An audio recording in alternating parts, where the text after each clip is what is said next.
Hello there, everybody. Sorry for the delay. It's been a while since I've done this, and I had to remember how to do it. So can everybody hear me okay? Yes. Oh, good. Somebody I can. answered. Yay. All right. I was hoping that was the case.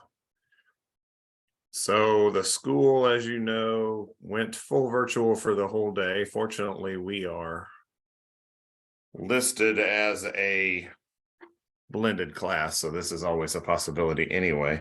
I hope not to do this more than this one time, honestly, because this is not my favorite way to do class. I have it recorded so that I can post the link so you can go back later. I've had emails all morning from students about Wi-Fi issues. So if you're worried about getting cut off, or we've had power go out a couple of times, if that happens, don't worry, the link will be up there. If I lose power, which is always a possibility, or the Wi-Fi drops out, which used to happen a lot, I do have this same discussion recorded from a class I taught over the summer, so I will post that link up on the login page. So we'll get everything covered, hopefully. And we're going to go ahead and talk about communication and the self. This particular part of class is directly tied into that assignment you have, the I am assignment that hopefully everybody started working on last week, that's due in week 4. A part of that is you take those 16 words and put them as you feel they represent who you are. Well, that's the self, right? Knowing who you are. And it's the first step in answering that question that's on the screen. Who are you? Because, you know, growing up, especially teen years and early college years, you're finding out who you are. You're finding out what you stand for. What are your beliefs? What do you want to do in life? All of that kind of stuff.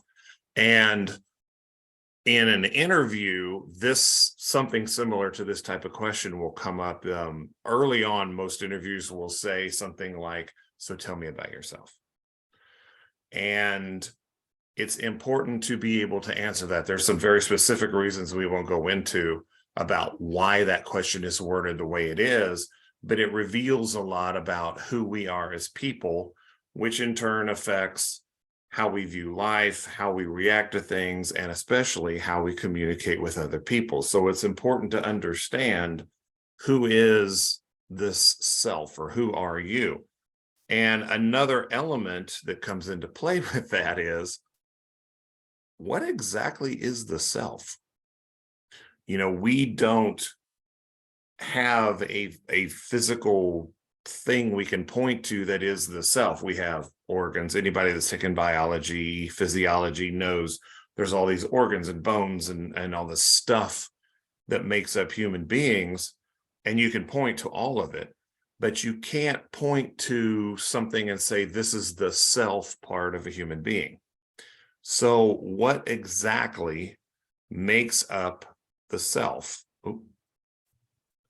And what it is really a component of 4 different areas that also don't really have a physical being, but they're 4 different areas of our lives that when you combine them together, they become what we call the self.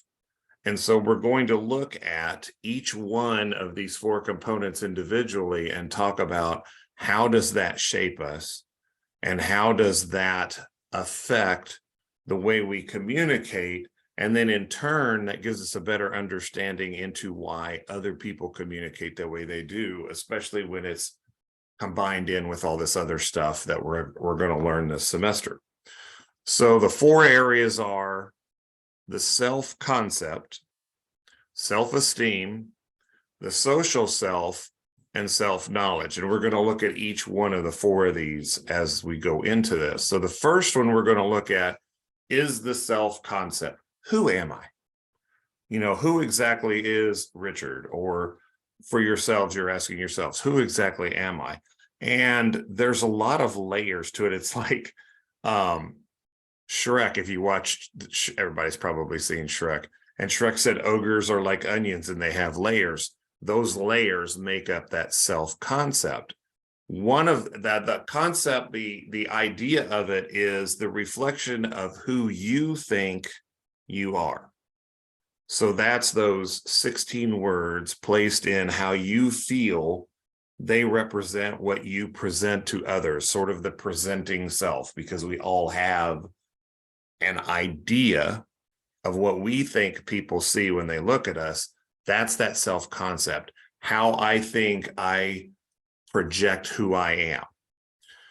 It is also sometimes referred to as our identity, our self-identity. It's who we think we are. And it's important to remember, and on Monday, we're going to look at perception a lot deeper than this, but it's important to remember that our idea of our identity is not necessarily the same as anyone else who knows us idea of our identity, right? Because it changes depending on who they are and how our relationship is with them. And it reflects back to how they put those 16 words together when they're thinking of you, as opposed to how you would put the 16 together. So we all have this self-identity, this self-concept of what we think we stand for and what we think people see when they look at us. And it's very multifaceted. So does that mean we have split personality? No. What it means is, and you'll get this instantly, if you think about who you are when you're with your very closest friend, how you act with them, how you communicate with them, all of that stuff. And then you think about how you are when you are, let's say, at work with other people that you work with that you don't know that well. You are not the same person around your closest friend that you are when you're at work. You're not the same person around your closest friend that you are, say, when you're with your parents. When you're at school, we all present a bit differently depending on what the interaction we have with the people around us and where we are at any given time. So our self-concept changes somewhat. The worker me is a little bit different than the close friend me or the family member me or the teacher me. And so it kind of reflects the situation that we're in at the time. And it gets real interesting when, say, you're having a close conversation with some really close friend and your parents come up, for example, and you are different with your best friend. They know more about you than anyone else. And your parents walk up and now you've got the dilemma of, what do I do? Which self am I? So our self-concept is very multifaceted. It's also partly subjective. It's going to change as the people and the interactions around us change. It fits right in with that multifaceted idea. So it doesn't mean that we've suddenly become a different person. It just means that the situation has changed a little bit, and so our behavior changes accordingly.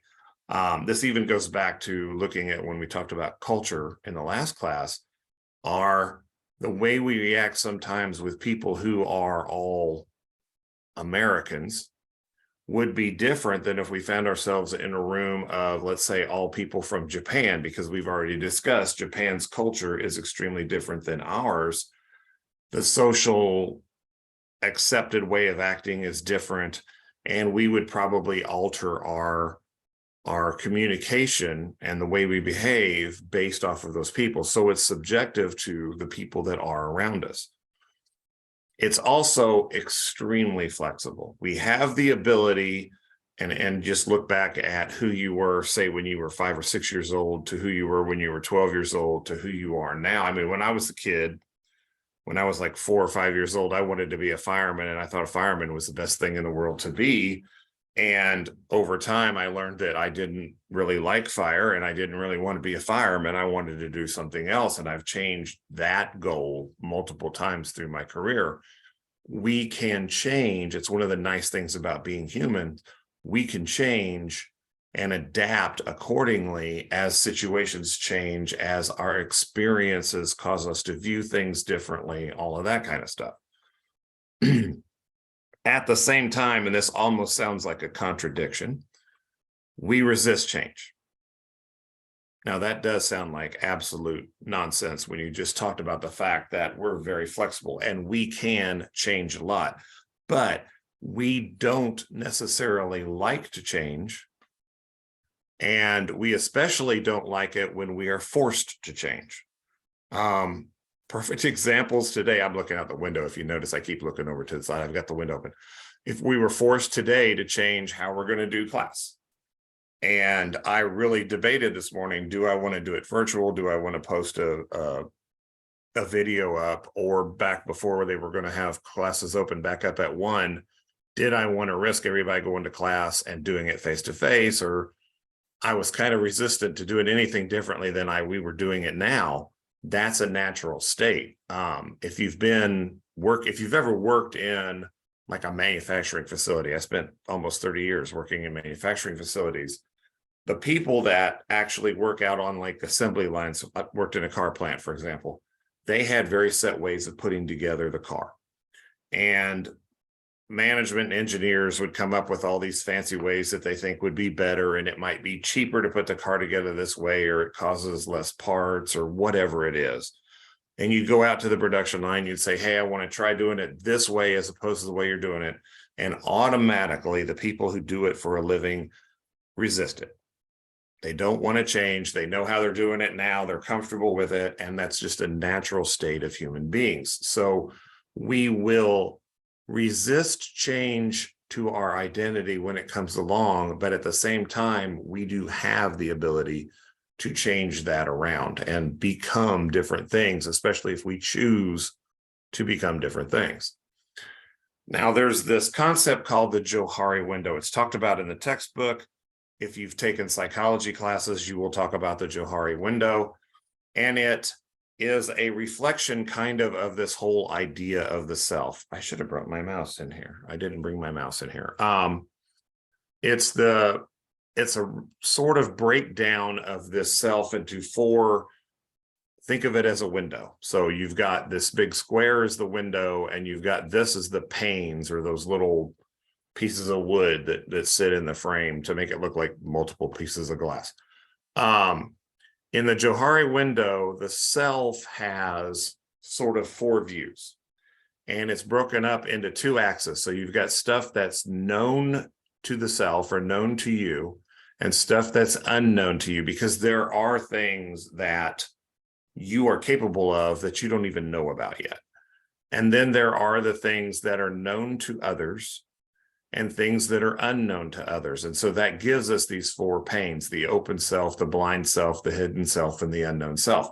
And this is a good example of flexibility. These panes, this is not always 4 identical sized spaces. It moves all the time. So you've got this first area, the open self. This is information about, let's just use me for the example, information about me that I know about me and everyone else knows about me too. And there's all kinds of stuff like that, right? I mean, as you get your best friend, for example, this is a big area because you know a lot of stuff about yourself. Your best friend knows a lot of stuff about yourself. And there's no real big surprises here. You move below it to the hidden self. And this is an area where there are things that other people know about you and you may not realize at all about yourself. So, really good example, poker players. Really good poker players win because they can look at other players that are around the table, and they can pick up on little tells that say, oh, they've got a good hand. You know, maybe somebody's got a twitch in their eye. When they have a good hand, this twitch always happens. Or maybe when they see they've got a really good hand, they think they're going to win, their pupils dilate. People who pay attention to that, especially poker players, don't reveal what other people's tells are, because they're now telling them, hey, you do this when you're about to win, and I can see that, so I can now get a jump on you. That's one of the reasons that actually why you see a lot, if you ever watch professional poker, they wear sunglasses. Because they're hiding the pupil, because that pupil size thing is a one of the true tells. But it's stuff that they know about you that you have no idea about. So that's another area, and that will change size. Then you have the blind self. This is stuff that's unknown to me. I'm sorry. Yeah, it's unknown to me, but it's known to others. The other one was hidden self is things that are unknown to others, but known to me. I got it completely backwards. I flipped those two panes. This one is stuff like things I know that I don't want to reveal to anybody else. Like maybe I like to sleep with a teddy bear. I always use that example. And I don't tell anybody because they think, my God, you're an adult, you don't need to sleep with a teddy bear. Or I've got some kind of insecurities, I'm afraid of the dark. Or I've always wanted to be a ballet dancer, or whatever. Things that we have in our minds locked up that we don't let other people know. Over time, that will change with friends that we get to know better, which is why these pains change. But that's what the hidden self is. The blind self is the stuff that we don't know about ourselves that others do. So that whole discussion about things we do when we're playing poker and that kind of stuff. And then the fourth pain is the unknown self. As we get older, as our experiences change, we find out things about ourselves that we didn't even know were in there. A really good example of this, and if you do get on YouTube and look for unknown self examples that on Johari window, it will actually come up. There is a clip in the movie The Blind Side, which is Sandra Bullock, and she adopts this really big kid who's had a horrible life, and they help him go to school, and he's huge, so they want to get him on the football team. And they automatically think of him as being a defensive lineman, attack the quarterback, throw him down, beat him up, all that kind of stuff. And the kid's not done well in school, and they don't really know what his true skill sets are. And so he takes a skill set assessment at school, and it comes back, and they find out he's got like 95% protective instincts built into him. And nobody knew this about this guy. And Sandra Bullock realizes that trying to put him on the defensive side of the ball is exactly the wrong place, because that requires you to have this attack mentality. And he doesn't have an attack mentality. He has a defend mentality. And she goes to practice, and it's a really funny scene where she does this, but she grabs this kid that she's adopted and moves him over to the offensive side as an offensive guard or a tackle, I don't remember which, and goes over and tells the coach he's got 95% protective instincts built into him. Watch him play on the offensive side. And it's a true story. The kid is amazing. He protects the quarterback like crazy.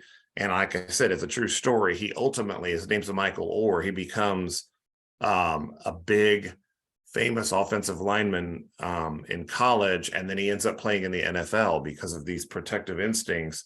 And he's outstanding. He's retired now, but he was outstanding when he played football.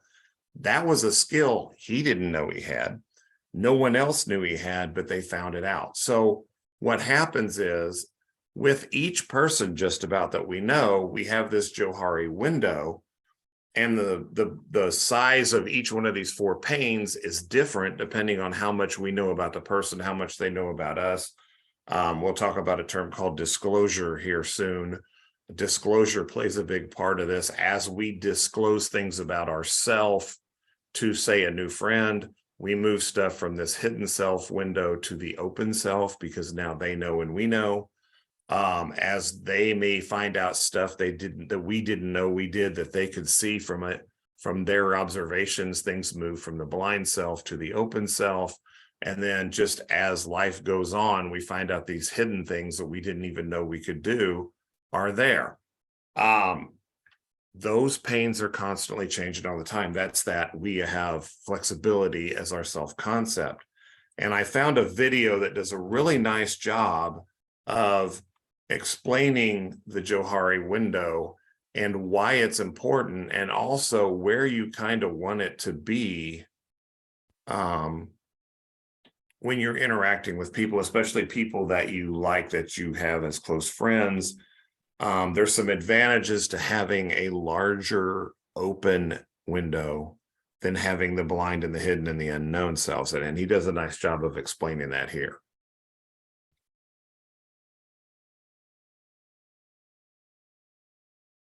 Blind spots are something we all have.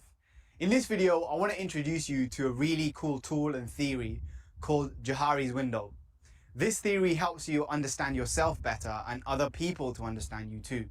So here's how it works. According to Johari's window, which you can see a diagram over here, you have 4 areas of knowledge to your consciousness. The first is the open area, where things that are known to you and other people reside. So you've got habits, feelings, thoughts, capabilities, things like that. And what you want to do is you want to expand this area as much as possible, so you know yourself as well as possible and other people know you as well. The second area is your blind spot. So this is where things aren't known to you, but they're known to others. So, think about things like these might be your weaknesses, your vices, things that kind of annoy people that you might not be aware of. And over time, you want to work to decrease this area by asking for feedback and encouraging people to tell you themselves too. You want to make it easy for people to tell you about your blind spots. Whereas what most people do is they never actively seek it out. They wait for people to tell them in an emotionally heated moment. And then what happens is they defend themselves when they receive it. And so you're discouraging people from telling you about your blind spots. And on top of this, we're encouraged to continuously wear like this social mask of never being affected by things. For example, men who've always been taught by society that emotions are weak, crying is weak. But in reality, people who are thick-skinned actually have the biggest blind spots because people don't tell them the truth.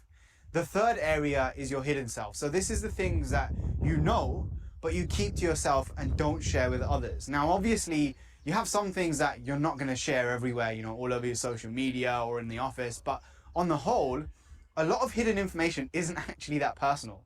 The action that you want to take here is self-disclosure. And generally speaking, most people have a very large hidden self. And again, this is because of fear of vulnerability, sometimes because of past traumas even, that limits the amount they're willing to share. If you think about your Facebook newsfeed or your Twitter newsfeed or Instagram, most people share their sexy profile photos, but who posts a picture on a random Thursday when your hair's all over the place and you're wearing odd socks? The fourth and final area in Johari's window is called the unknown self. Now, these are things that aren't known to you and aren't known to other people. So the kind of things that we're looking at here could be really deep repressed feelings, things from your past, fears, skills that you don't know about or other people don't know about. And what you can see on the screen here is the transition of how you want these areas to change over time.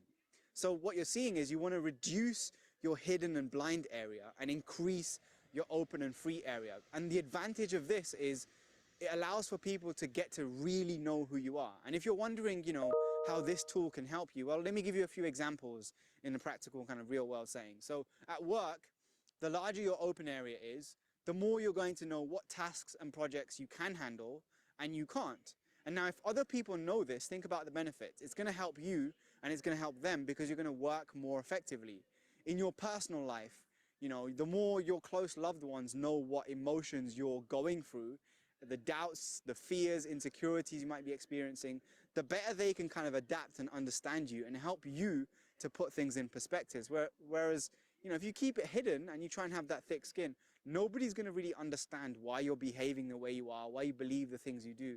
And those relationships, they start to break down. So, few things to think about there. Definitely hope you enjoyed this video. And if you want more stuff like this, training on really powerful ideas, go check out the Hive library right now. We have all the golden nuggets from leaders around the world on things like this. And the first 30 days are totally free. You can cancel anytime you want.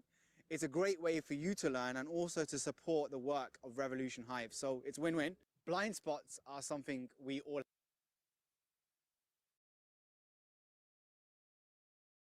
Sorry about that. It turned into a commercial, and I can't get my mouse to do its job like it's supposed to. I'm not sure what's going on here. Okay, so that video does a nice job of showing why you want to put stuff in the open window. That whole thing about at work. If you're honest about what you know about yourself and you let people see things that, say your job has these 5 things you're supposed to be really good at, and you're only good at 4 of them, there's nothing wrong with knowing that if you're working on building up that other one that you don't know well. But letting your work know that, it actually helps you to perform better. It actually helps them to do better at assigning, okay, you do this job and you do that job. So there are some strong benefits to understanding who you are and to revealing parts of you that sometimes we don't necessarily want to reveal because we think we look weak or whatever. It actually ends up being a strength. So understanding the Johari window and how things move within it and how it works, reflecting our self-concept, is a very beneficial thing. So what affects this self-concept thing? Well, there's quite a few things actually that come into play that build or develop our self-concept. This one shouldn't be a surprise. We just talked about culture, right? Culture affects every aspect of our lives, our communication, our way of thinking, our beliefs, everything. And it shouldn't be a surprise that the culture that we grow up in is going to affect our self-concept. Related to that too is the gender that we are.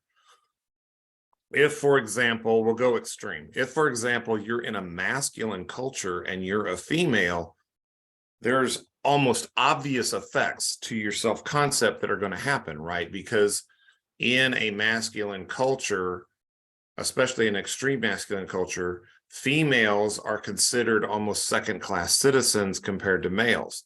Well, that obviously has to affect your self-concept, and it affects your self-esteem.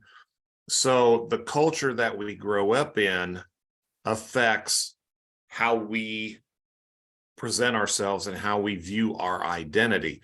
Go to the other extreme, and we talked about strong feminine type cultures. All of the Scandinavian countries, for example, they have a very different view of who they are because there haven't been the limits put on them if they're female, for example, as opposed to a masculine culture where there's huge amount of limits. So our gender and culture, just like it affects everything else, affects self-concept. Also, our personality will affect our self-concept, and our biology will affect our self-concept. So personality, some people are extremely outgoing. My wife's grandfather, I swear his open window was ginormous and had almost no other windows in the Johari window. Obviously, they would have the unknown stuff, but the other ones, he was very open, kind of like I described the Dutch the other day, just walking up and going, dude, you're too fat to go up that spiral staircase. Yeah, I know that, right? Some people would be extremely offended because of their personalities. Some people are very open about everything. We all have that friend that posts every God bless the thing they do on social media. Some people are not that way at all. Some people are very private. They're very introverted. They don't like to share a lot of things. Just that point of view of our personality is going to affect our self-concept and how we identify.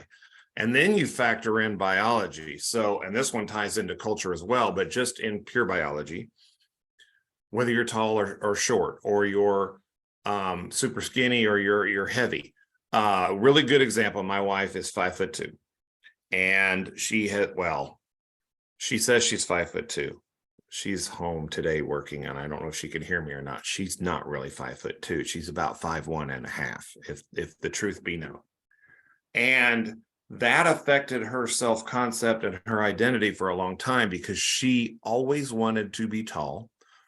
She loved basketball, and you don't see very many 5'2" players playing basketball. And so it affected her self-concept quite a bit because she wasn't the height she felt like she was supposed to be. And she would do things like hang upside down in the jungle gym, thinking gravity was going to stretch her out and do all these things. And no surprise, it didn't work. But it affected her identity and her self-concept because of these biological changes. And then you also bring in culture to affect that. Culture defines our values and our morals and what we think is desirable, right? And some cultures, you take the way beauty is looked at, especially with females.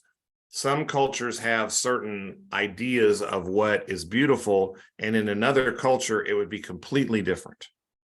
And so that's going to affect, if you don't meet what the culture views as being desirable or beautiful, then from a biology standpoint, that's also going to affect your self-concept. So it's going to have an impact. So those two are big factors into it. And then also there is this concept called reflected appraisal. And you guys all will relate to this. You're talking to someone, and in the back of your mind, you're thinking, I wonder what they think of me, or I wonder if they think of me like this. And in our minds, you have this identity you're presenting. In our minds, we generate an idea of what we think they think of us. And then we will react according to what we perceive their idea to be. That's sort of reflected appraisal. So we will look at how other people react to us. You know, we say something and they laugh, and then we know that they think we're funny. Or we'll say something and they look at us and they might make a face, and we interpret it as being, oh, you're just really weird. And that might not be it at all. It might be they just didn't understand what you said. But because of reflected appraisal, we'll adjust how we react based off of input from the people around us, even though that might not be correct. And we'll talk, when we talk about perception on Monday, this will make a lot more sense. But reflected appraisal affects us big time on self-concept. And a lot of it is just our mind's generation of what we think other people are thinking. It's not actually checking it out. It's making a lot of assumptions based off of some of the nonverbal channels, and even sometimes the verbal channels that we get input from.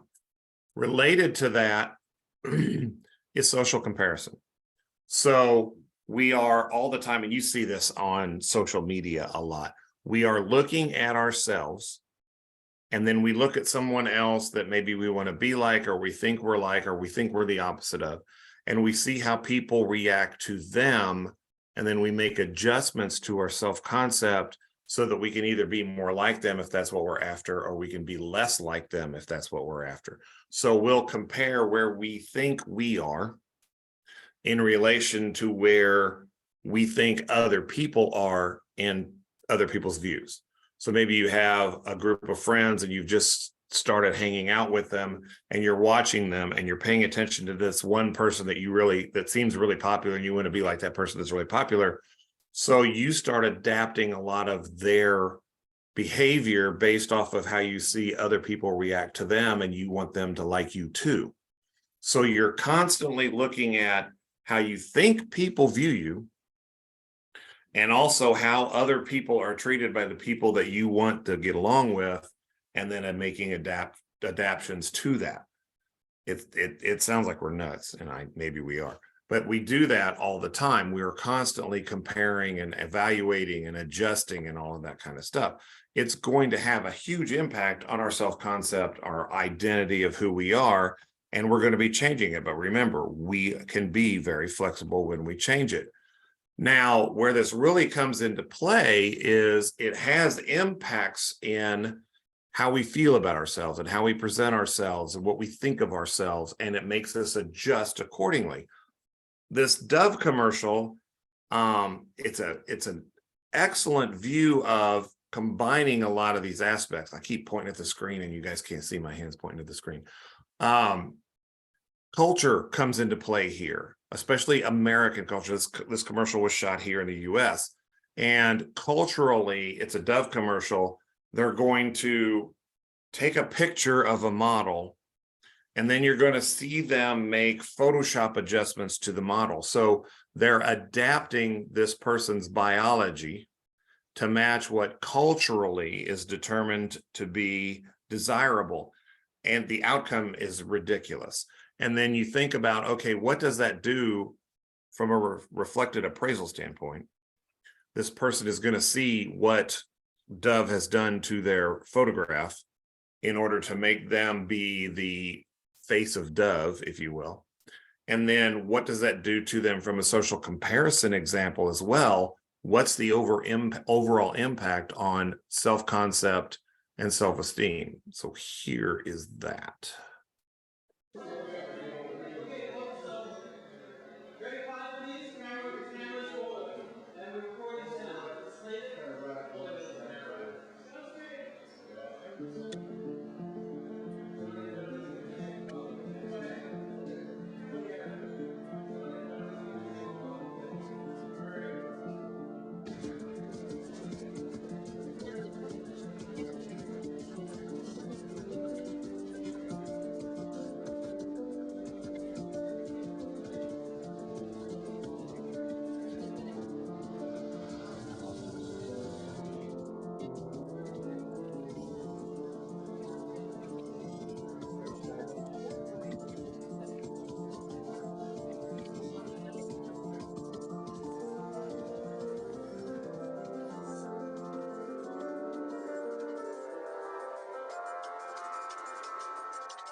I didn't mean to go through that a second time.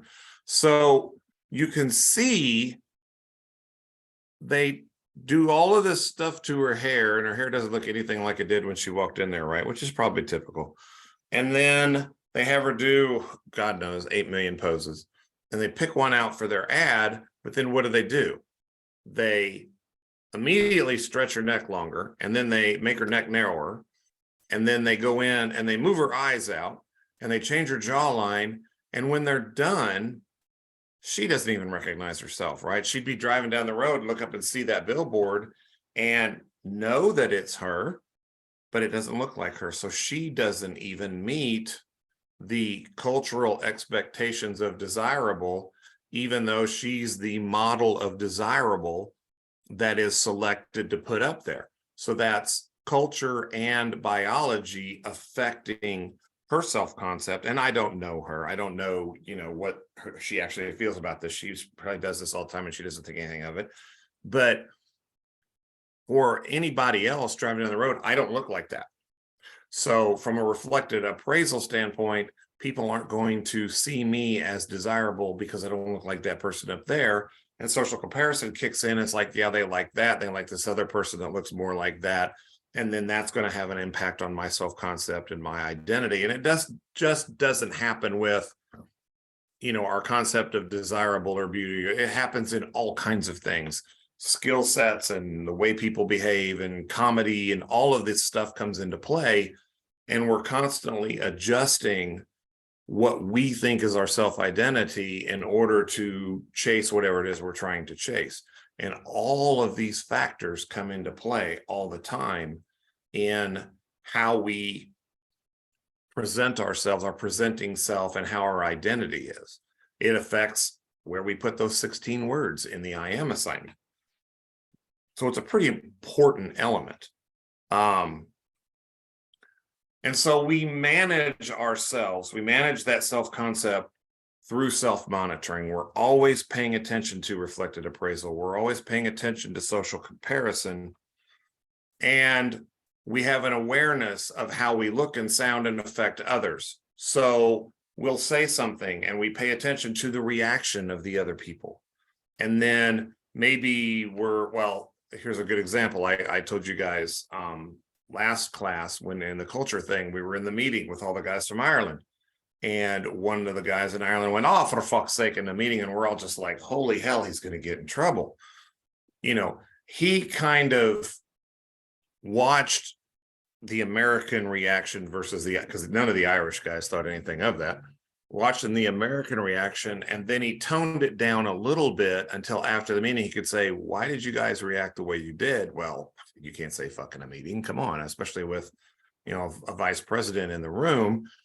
and they didn't understand that concept. But through self-monitoring, he figured out, oh, something I just did wasn't acceptable. I got to make an adjustment. And we do that all the time.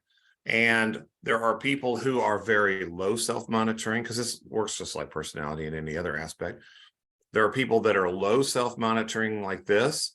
There are people that are high self-monitoring, and they're very aware of what they say and how it affects other people. Now, low self-monitoring people, they might see what happens, but they don't care as much about whether it's offended them or not, or they're just not aware of all the, especially nonverbal cues that come in to tell them, hey, your behavior isn't the way society normally views it.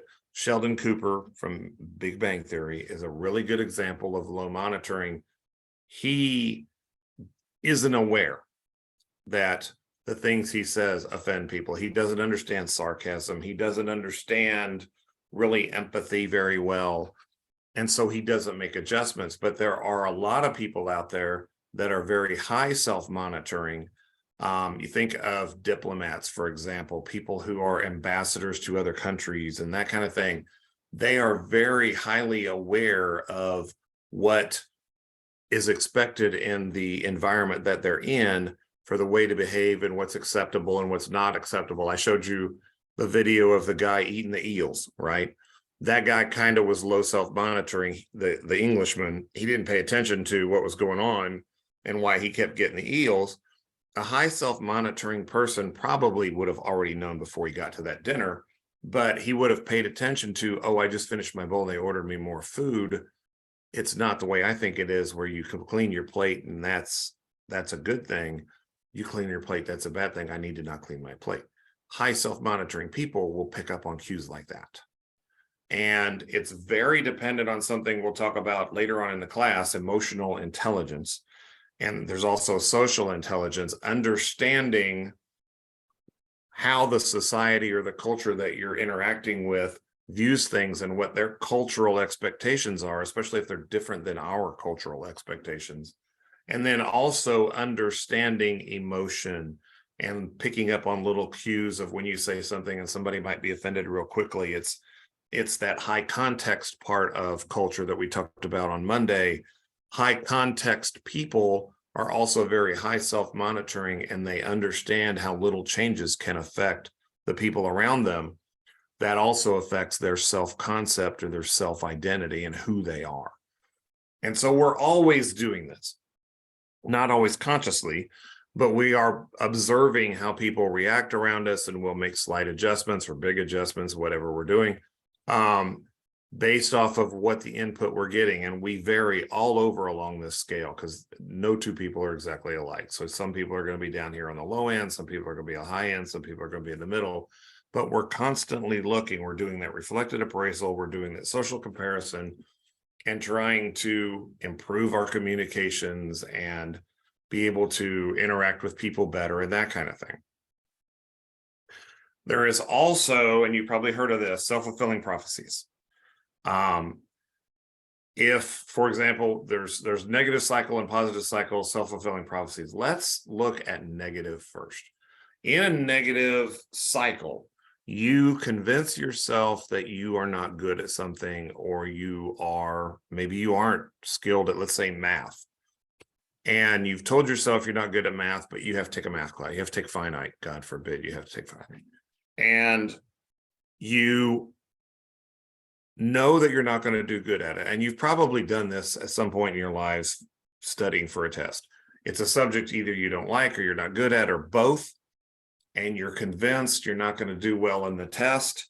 And what happens is, because we've convinced ourselves we're not going to do well, we end up unconsciously not studying as hard or not studying as well. We go in and we take the test, and guess what? We don't do well.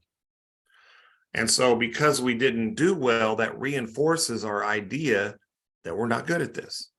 And so you get into this unending loop of, I'm not good at it. It proves itself to be true because I actually don't work that hard at it, because I know I'm not going to be good. I expect to fail at it, and then I fail, and then I just know I'm not good at it. it hits your self-esteem and it affects your self-confidence or your self-concept. Flip it over to the positive cycle, same thing. This can take a negative aspect. Let's stay with math.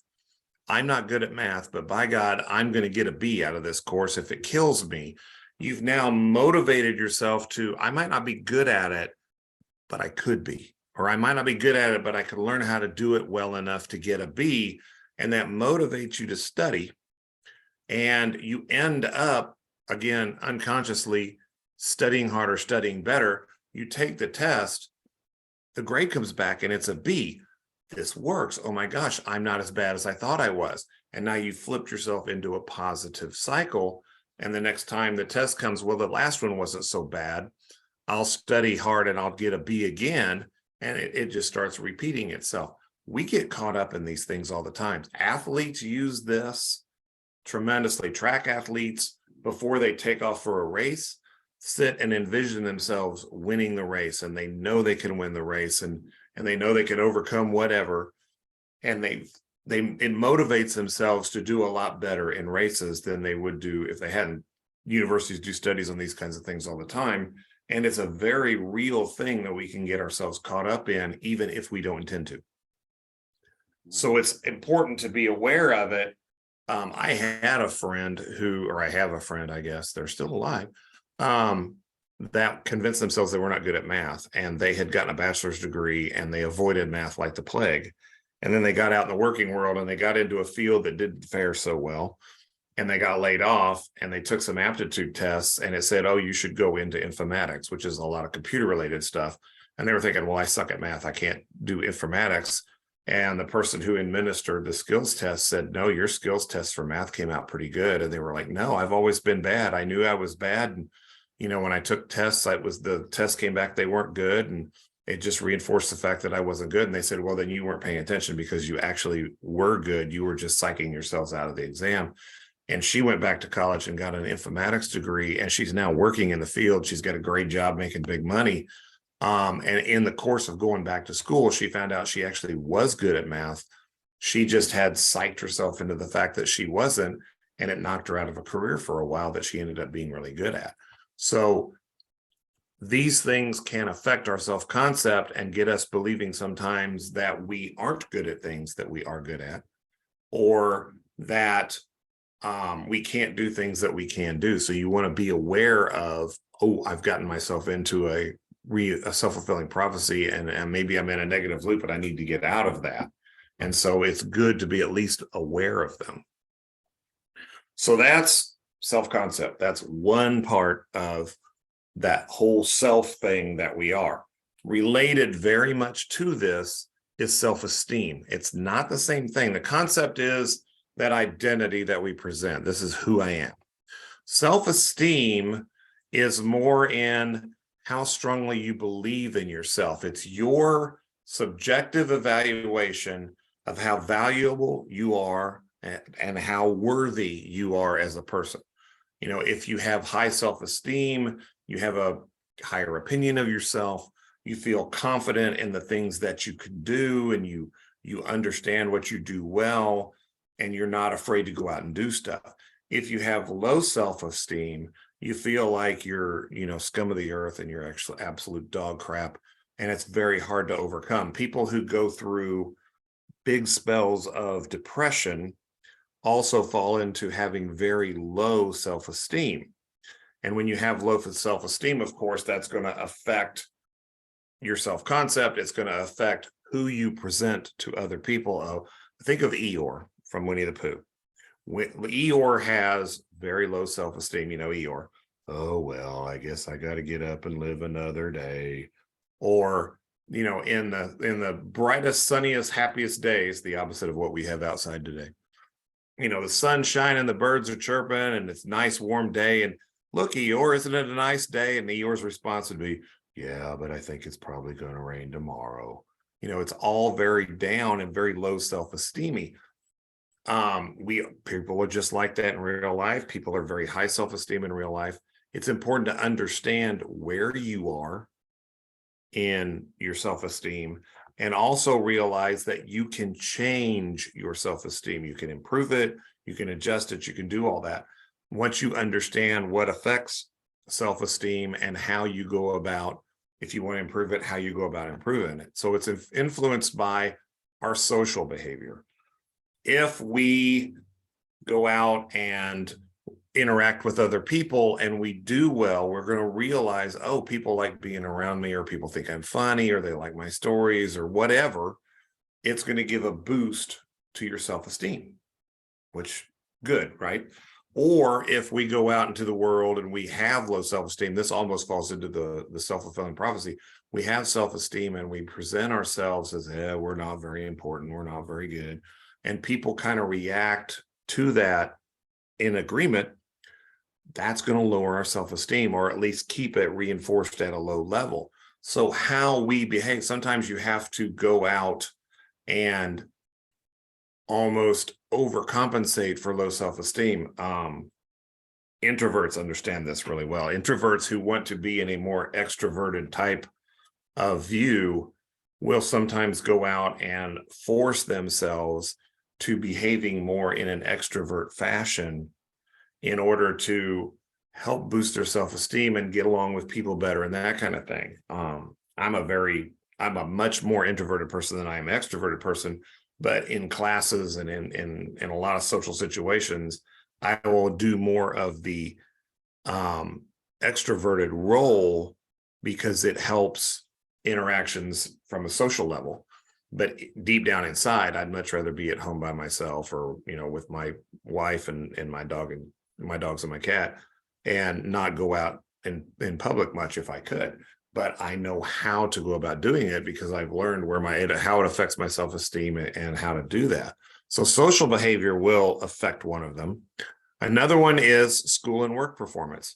If we're going to school and we're getting good grades, that's going to boost your self-esteem. You're going to feel like you're smart. You're going to feel like you can, take on new classes and the world's your oyster and that kind of thing. The same kind of mentality works at the workplace. If you're getting really great reviews, for example, and you're getting a lot of success at work, that's going to boost your self-esteem. Of course, the opposite is true. If you go out and you're doing poorly in school and your grades are low, that's going to hit your self-esteem from a low standpoint. So you have to be aware of that. It's also how we see ourselves in the eyes of others. So a lot of people, especially if you're moderate to high self-monitoring, and you walk into a room and you immediately notice that the people the energy level picks up. That we all know people that when they walk in the room, the energy bumps. That's going to have a positive influence on your self-esteem. You're going to realize people like you. And when people like us, our self-esteem goes up. Or you walk into a room, I've known people who were energy vampires, and they walked in the room and they almost sucked all the energy out of everybody else around them. And if you're one of those kinds of people, you walk in and you notice that people just kind of go, oh, I don't want to be around them. And you just pick that up from the nonverbal cues, that'll lower your self-esteem. So there's a lot of factors that come in, and no surprise, this can't be a surprise at this point. Culture and gender affect self-esteem, just like they affect self-concept and every other aspect of our lives. And so if you grow up in certain cultures, again, let's say you grew up in a really masculine culture and you're a female, you're automatically going to have a negative bump on your self-esteem because you are viewed as, like I said, in Saudi Arabia, you couldn't drive until 2 years ago. That has an impact, right, on all females, that they are not worthy of even being able to drive a car. So you're going to have culture and gender affect your self-esteem based off of what cultural characteristics are in the culture that you happen to be in, or the culture that you're interacting with is going to affect self-esteem as well. The good news is self-esteem is something that we can work on. It's something we can improve on. If somebody has low self-esteem, there are steps that can be taken to help boost self-esteem, which in turn boosts the overall view of the self, and it boosts the presenting self that we present to other people. So we can, maybe we're not there yet, but we can become it. And this is a really good TED Talk. I actually really like this TED Talk because this guy lived exactly what he's talking about. He had what he sort of describes as a dead-end job and a dead-end career. He had a family, and he wasn't happy with his health. He wasn't happy with his life and all that kind of stuff. And he sort of discovers what he wants to do with his life, and it completely changes his self-esteem, which in turn gives his whole identity a boost. And so it's a very uplifting thing. And he starts out, he uses the analogy of an acorn and an oak. And it's, when you think about it, you're like, oh my God, that makes total sense. So listen to him talk about how we can improve upon our self-esteem.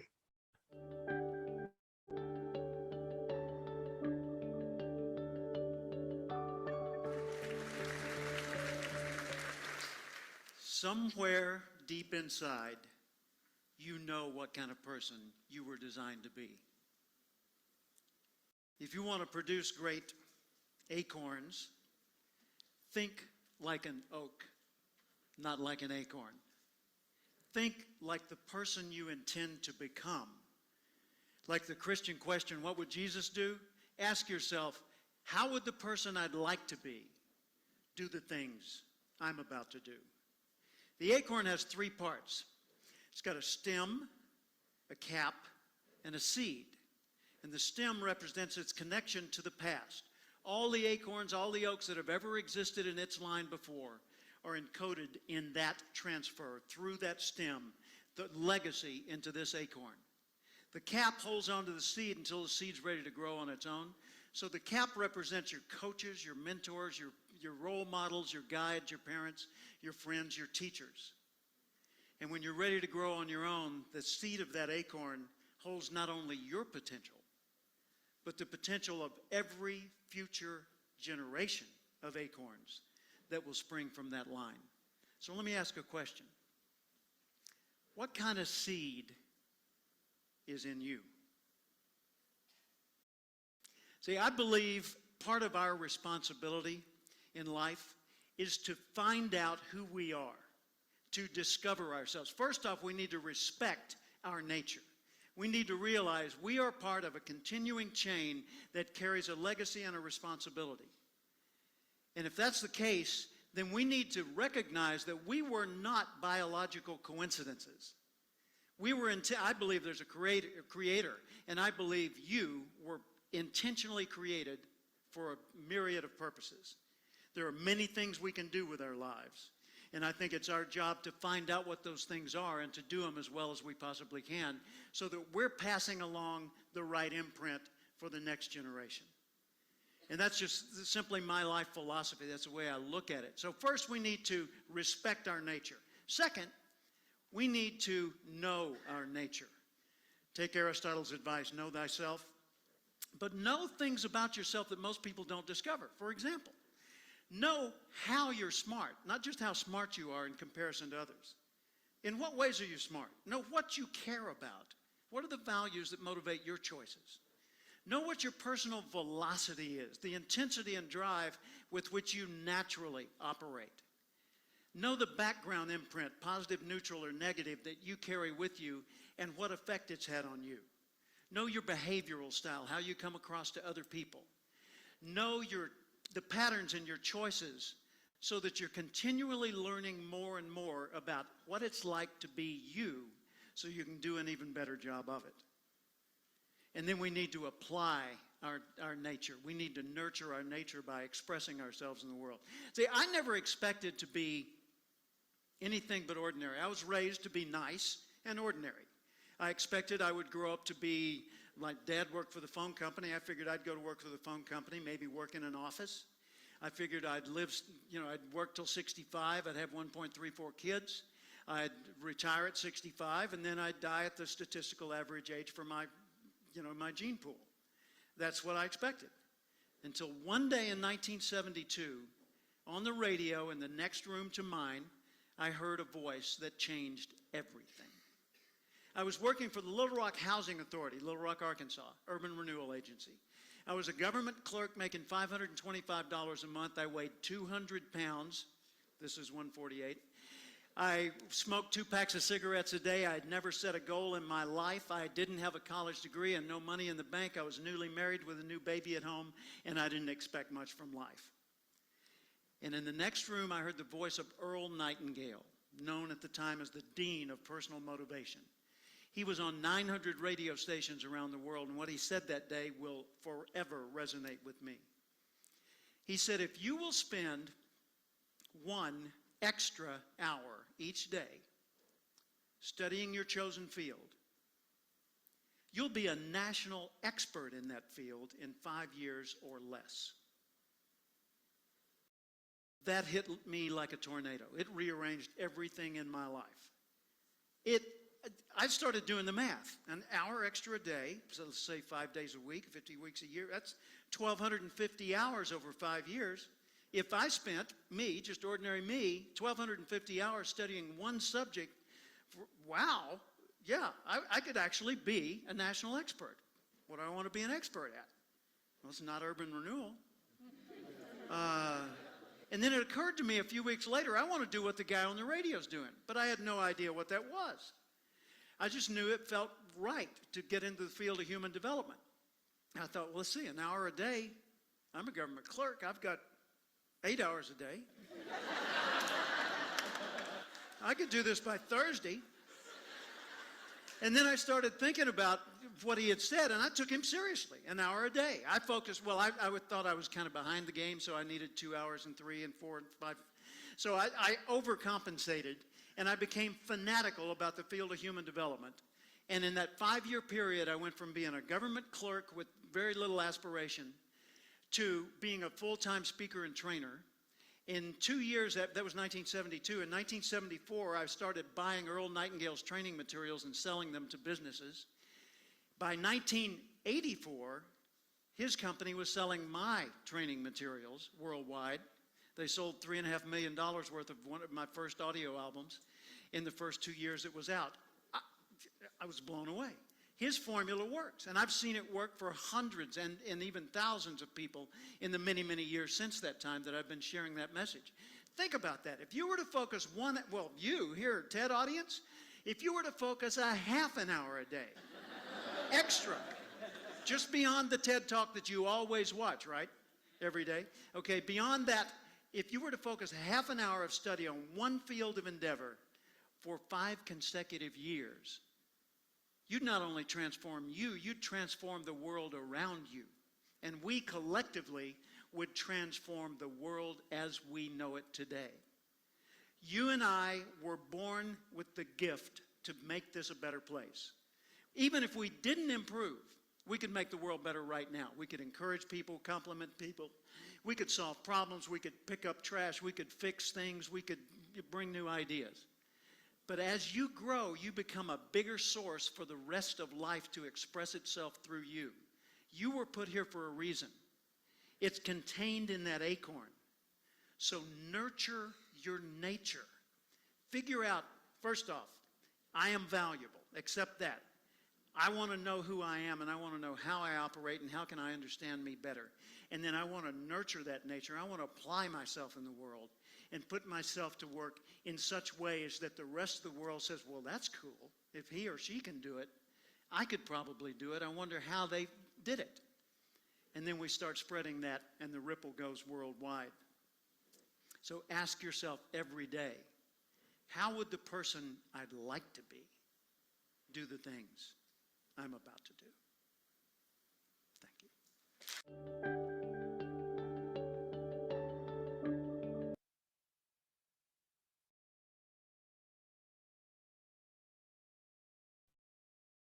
Got to keep looking up there to see when I'm muted.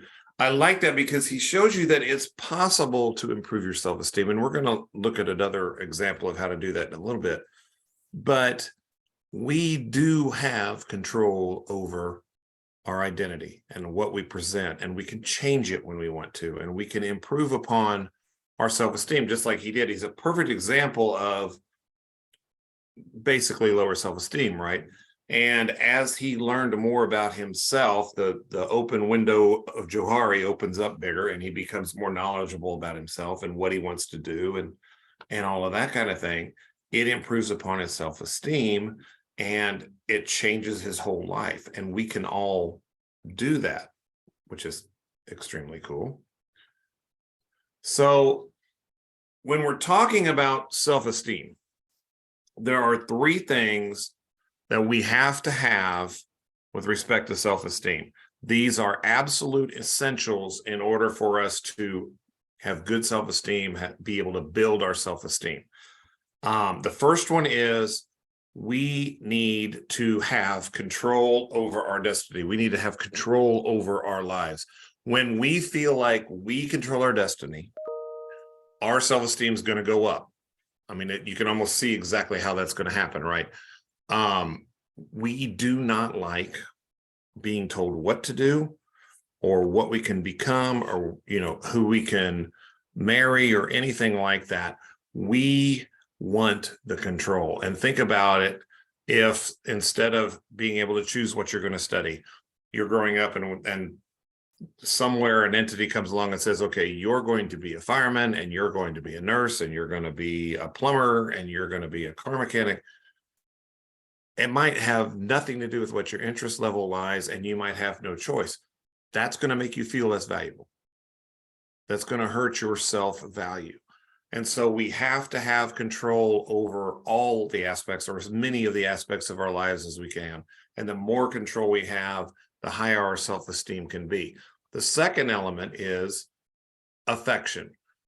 Human beings, and we've talked about this, we talked about this in the first class, we have an internal need to feel affection, to feel loved. We are very social beings. And as we talked about in prison, when we want to punish somebody who's acting up, put them in self-isolation. Well, there's no affection there, right? There's no interaction with people. There's no means at all of having some kind of affection. But when we have affection, when we feel loved, it boosts our self-value. We feel more valued. And so affection becomes very important. That's why those babies died, right? They didn't get any affection. 50 babies go through, let's find out what they speak. They all die because they don't have any affection. They don't have any feeling of need or feeling desirable to another human being. And then the last one is we need to feel included. Now, we all have different levels of this, but we all want to feel like we're part of, we talked about this last class, co-cultures. So we want to feel like we're part of some co-culture that we have an interest in. The kids all want to be superheroes, for example. And the three Batman, those were all in group, right? And the poor Spider-Man in that particular instance probably felt a little bit lower self-esteem because he's not included in that Batman group, but he is included in the superhero group. We want to be included in all kinds of things if we can be. Nobody wants to be that last kid picked for a game. Remember when we were little kids and we're picking for the baseball game or the kickball game or whatever it is, and the two captains are picking the people to be on the team.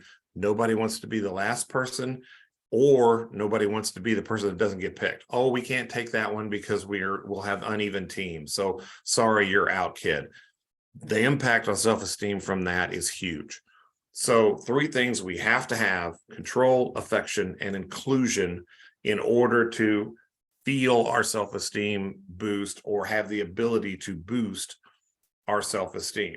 Now, this is where we aren't going to be able to do this because of this stupid snowstorm. What we would do right now normally is I would give you a handout and I'd say, okay, everybody gets this handout. There's 5 questions on the page. And you would have 10 minutes to fill out this 5-question piece of paper. You're the only one that ever sees it. So you want to be as honest as you can about the answers. And the questions are: name 3 things that your parents feel you do well. And then name 3 skills. Well, that's sort of the same thing. Name 3 other things. I don't have a piece of paper with me to remember. They're all related to how do other people view you in a positive manner. Half the class gets that questionnaire. The other half of the class, and I have them interdispersed, The other half of the class gets questions like, what are 3 things your parents think you do terribly? You know, they're all very negative focused questions. And so you spend 10 minutes answering these questions. And what it does, if you have the positive oriented questions, it does a temporary boost to your self-esteem. But if you spend 10 minutes answering negative related questions about yourself, especially in view of others, because now reflected appraisal and social comparison are coming into it, right? Then you will experience a temporary drop in self-esteem because you've just spent 10 minutes thinking about all the things that you do terrible. And that's been your focus for 10 minutes. And then at the end of the 10 minutes, I read you from this piece of paper, and there's this story that has absolutely nothing to do with anything. Oh, no. First, I read you a list of words. And then I read you this story that has absolutely nothing to do with anything. It's just buying some extra time so that the self-esteem boost or decrease has a little bit longer to take effect. So I read you this whole story. Thing takes about 5 minutes to go through the words in the story. And then I tell you, okay, pick up a pencil and a piece of paper, and you have a minute to write down as many of the words I said from the list as you can remember. And then we wait a minute, and people will write down however many words they can remember. Now, the words that I call out, those are the words that I call out. And that's it. That's all the words there are. So there's what, 10? 1, 2, 3. There's 12 words that you go through.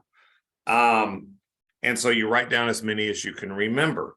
And then you ask the students to add, you put this list up and you ask the students, okay, add up the number of words that you remembered from the list and subtract the number of words that you wrote down that are not on the list, because every once in a while that happens. You'll have these words, you've read them off, somebody heard something else, and they will write it down. So you take that off. And then you explain what I just did about half of you got a positive oriented survey, half of you got a negative oriented survey. How many people out of the positive oriented survey got 12? Nobody's ever gotten 12. And then you go down to you get how many words they got. And then you do it with the negative people. How many words did you get? And typically what happens, it's not an absolute, it doesn't always work this way. But typically what happens is the people who got the positive questions usually remember more words than the people who got the negative one, because you did a temporary esteem boost or drop for these people. So if they have a positive esteem, for some reason, they tend to remember the words more, or they remember more words. I think I've had students remember 6 or 7 of the words. And then typically the ones with the negative remember like 2 or 3, or sometimes they don't get any. And they feel down. They feel lower self-esteem.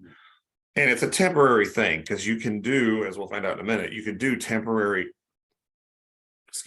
adjustments to your self-esteem.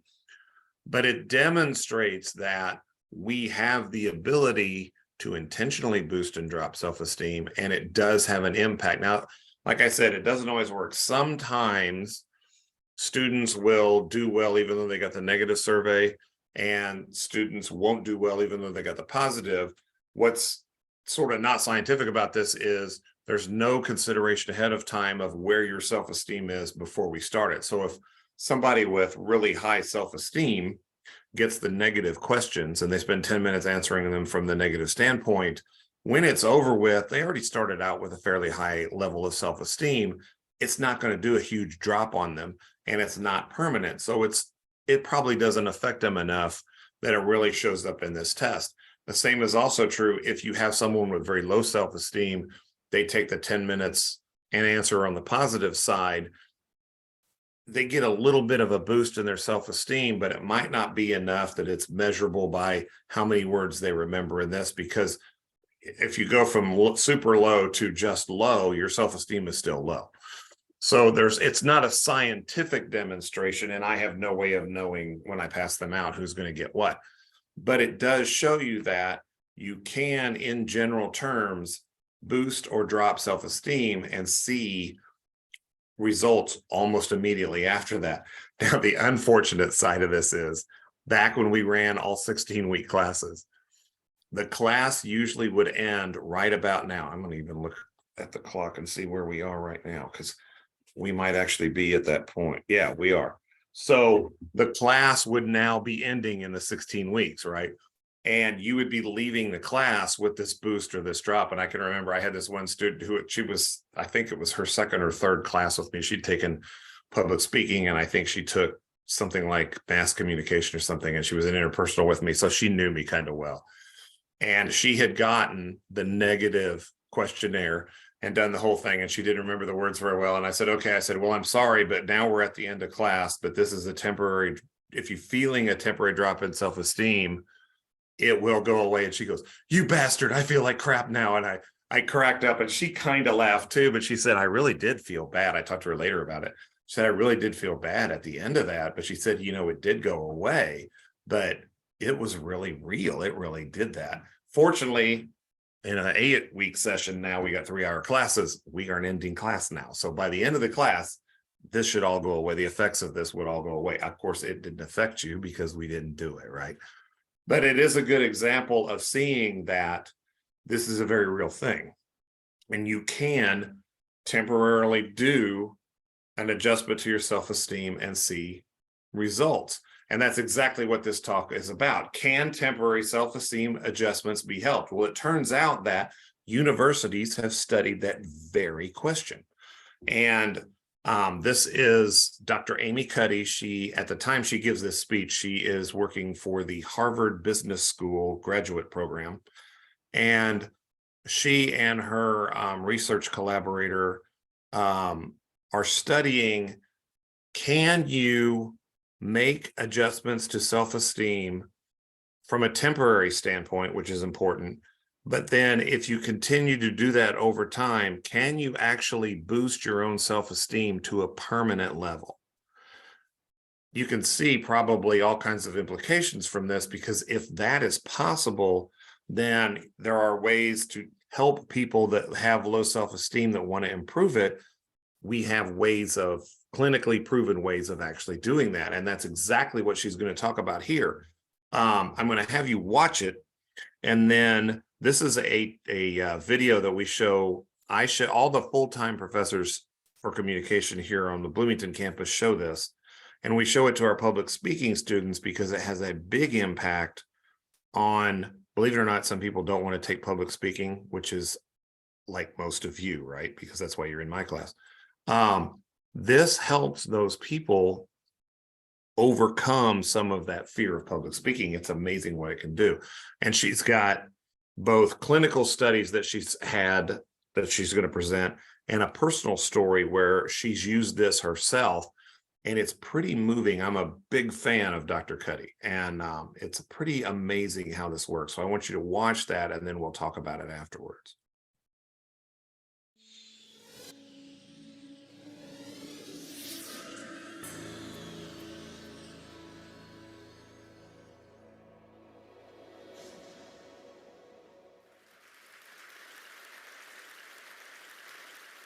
So I want to start by offering you a free, no-tech life hack. And all it requires of you is this, that you change your posture for 2 minutes. But before I give it away, I want to ask you to right now do a little audit of your body and what you're doing with your body. So how many? So watch the audience adjust here. You're hunching, crossing your legs, maybe wrapping your. Watch this guy right here. Hold on to our arms like this. Sometimes we spread out. I see you. So I want you to pay attention to what you're doing right now. We're going to come back to that in a few minutes, and I'm hoping that if you sort of learn to tweak this a little bit, it could significantly change the way your life unfolds. So we're really fascinated with body language, and we're particularly interested in other people's body language. We're interested in, an awkward interaction, or a smile, or a contemptuous glance, or maybe a very awkward wink, or maybe even something like a handshake. Here they are arriving at number 10, and look at this lucky policeman gets to shake hands with the President of the United States. Oh, and here comes the Prime Minister of it. No.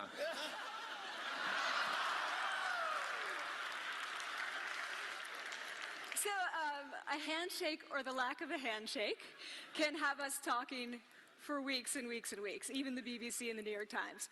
So obviously, when we think about nonverbal behavior or body language, but we call it nonverbals as social scientists, it's language. So we think about communication. When we think about communication, we think about interactions. So what is your body language communicating to me? What's mine communicating to you? And there's a lot of reason to believe that this is a valid way to look at this. So social scientists have spent a lot of time looking at the effects of our body language or other people's body language on judgments. And we make sweeping judgments and inferences from body language. And those judgments can predict really meaningful life outcomes like who we hire or promote, who we ask out on a date. For example, Nalini Ambady, a researcher at Tufts University, shows that when people watch 30-second soundless clips of real physician-patient interactions, their judgments of the physician's niceness predict whether or not that physician will be sued. So it doesn't have to do so much with whether or not that physician was incompetent, but do we like that person and how they interacted?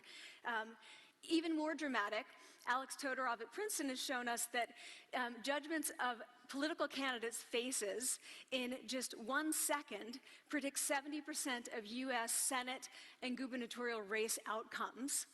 And even, let's go digital, emoticons used well in online negotiations can lead you to claim more value from that negotiation. If you use them poorly, bad idea, right? So when we think of nonverbals, we think of how we judge others, how they judge us, and what the outcomes are. We tend to forget, though, the other audience that's influenced by our nonverbals, and that's ourselves. We are also influenced by our nonverbals, our thoughts and our feelings and our physiology. So what nonverbals am I talking about? I'm a social psychologist, I study prejudice, and I teach at a competitive business school. So it was inevitable that I would become interested in power dynamics.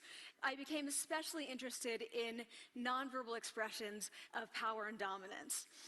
And what are nonverbal expressions of power and dominance? Well, this is what they are. So in the animal kingdom, they are about expanding. So you make yourself big, you stretch out, you take up space, you're basically opening up. It's about opening up. And this is true across the animal kingdom. It's not just limited to primates, and humans do the same thing. So they do this both when they have power sort of chronically, and also when they're feeling powerful in the moment. And this one is especially interesting because it really shows us how universal and old these expressions of power are.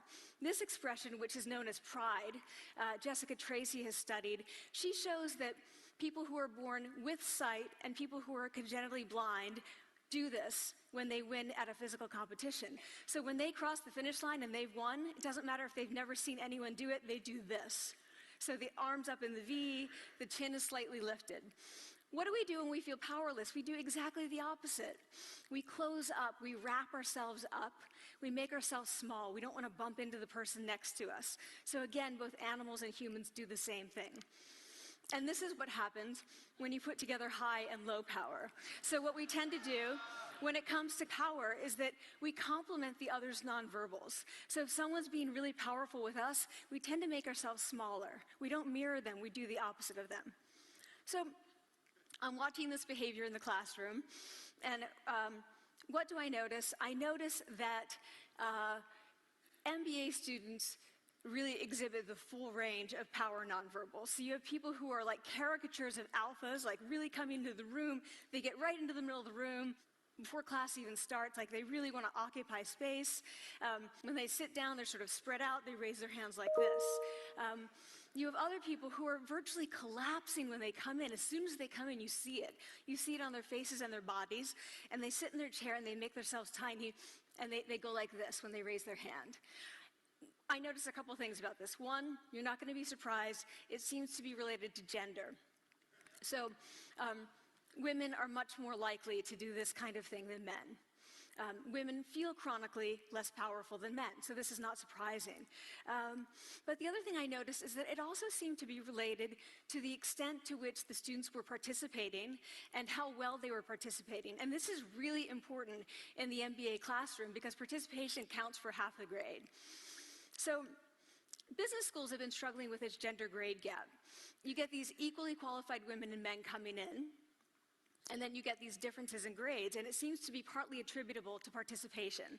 So I started to wonder, okay, so you have these people coming in like this, and they're participating. Is it possible that we could get people to fake it, and would it lead them to participate more? So my main collaborator, Dana Carney, who's at Berkeley, and I really wanted to know, can you fake it till you make it? Like, can you do this just for a little while and actually experience a behavioral outcome that makes you seem more powerful? So we know that our nonverbals govern how other people think and feel about us. There's a lot of evidence, but our question really was, do our nonverbals govern how we think and feel about ourselves? There's some evidence that they do. So, for example, when we smile when we feel happy, but also when we're forced to smile by holding a pen in our teeth like this, it makes us feel happy. So it goes both ways. When it comes to power, it also goes both ways. So when you feel powerful, you're more likely to do this, but it's also possible that when you pretend to be powerful, you are more likely to actually feel powerful. So the second question really was, so we know that our minds change our bodies, but is it also true that our bodies change our minds? And when I say minds, in the case of the powerful, what am I talking about? So I'm talking about thoughts and feelings and the sort of physiological things that make up our thoughts and feelings. And in my case, that's hormones. I look at hormones. So what do the minds of the powerful versus the powerless look like? So powerful people tend to be, not surprisingly, more assertive and more confident, more optimistic. They actually feel that they're going to win even at games of chance. They also tend to be able to think more abstractly. So there are a lot of differences. They take more risks. There are a lot of differences between powerful and powerless people.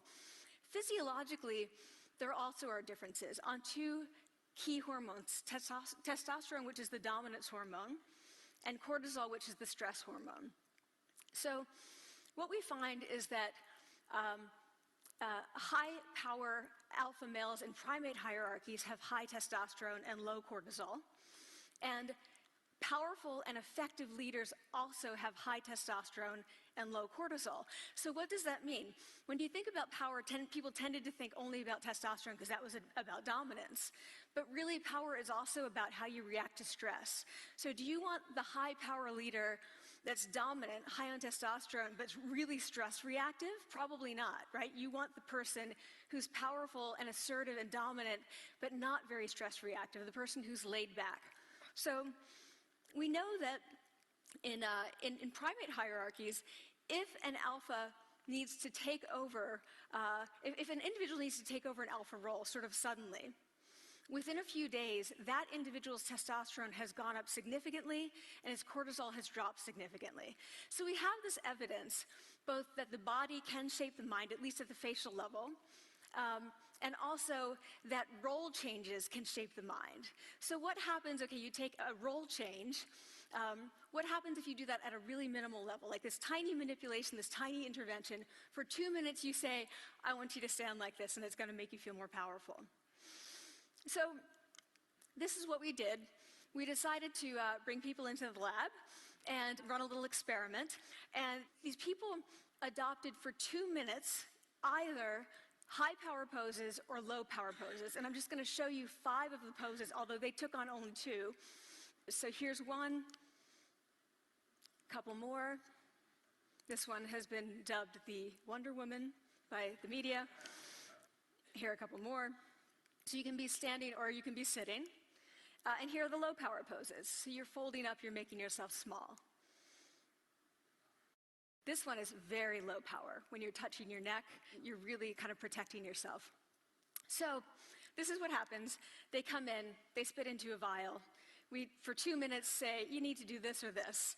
They don't look at pictures of the poses. We don't want to prime them with the concept of power. We want them to be feeling power, right? So 2 minutes they do this.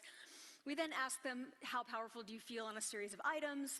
And then we give them an opportunity to gamble. And then we take another saliva sample. That's it. That's the whole experiment. So this is what we find. Risk tolerance, which is the gambling. What we find is that when you're in the high power pose condition, 86% of you will gamble. When you're in the low power pose condition, only 60%. And that's a pretty whopping significant difference. Here's what we find on testosterone. From their baseline when they come in, high power people experience about a 20% increase, and low power people experience about a 10% decrease. So again, 2 minutes and you get these changes. Here's what you get on cortisol. High power people experience about a 25% decrease, and the low power people experience about a 15% increase. So 2 minutes lead to these hormonal changes that configure your brain to basically be either assertive, confident, and comfortable, or really stress reactive, and feeling sort of shut down. And we've all had that feeling, right? So it seems that our nonverbals do govern how we think and feel about ourselves. So it's not just others, but it's also ourselves. Also, our bodies change our minds. But the next question, of course, is, can power posing for a few minutes really change your life in meaningful ways? So this is in the lab, it's this little task, it's just a couple of minutes. Where can you actually apply this, which we cared about, of course. And so we think it's really what matters, where you want to use this is evaluative situations, like social threat situations. Where are you being evaluated? Either by your friends, like for teenagers, is it at the lunchroom table? It could be, for some people, it's speaking at a school board meeting. It might be giving a pitch, or giving a talk like this, or doing a job interview. We decided that the one that most people could relate to, because most people had been through, was the job interview. So we published these findings, and the media are all over it, and they say, okay, so this is what you do when you go in for the job interview, right? So we were, of course, horrified and said, oh my God, no, that's not what we meant at all, for numerous reasons. No, don't do that. Again, this is not about you talking to other people, it's you talking to yourself. What do you do before you go into a job interview? You do this. Right? You're sitting down, you're looking at your iPhone or your Android, not trying to leave anyone out. You're looking at your notes, you're hunching up, making yourself small, when really what you should be doing maybe is this, like in the bathroom, right? Do that, find 2 minutes. So that's what we want to test, okay? So we bring people into a lab, and they do either high or low power poses again. They go through a very stressful job interview. It's 5 minutes long. They are being recorded, they're being judged also, and the judges are trained to give no nonverbal feedback. So they look like this. Like, imagine this is the person interviewing you. So for 5 minutes, nothing. And this is worse than being heckled. People hate this. It's what Marianne LaFrance calls standing in social quicksand. So this really spikes your cortisol. So this is the job interview we put them through, because we really wanted to see what happened. We then have these coders look at these tapes, 4 of them. They're blind to the hypothesis, they're blind to the conditions. They have no idea who's been posing in what pose. And they end up looking at these sets of tapes, and they say, oh, we want to hire these people, all the high power posers. We don't want to hire these people.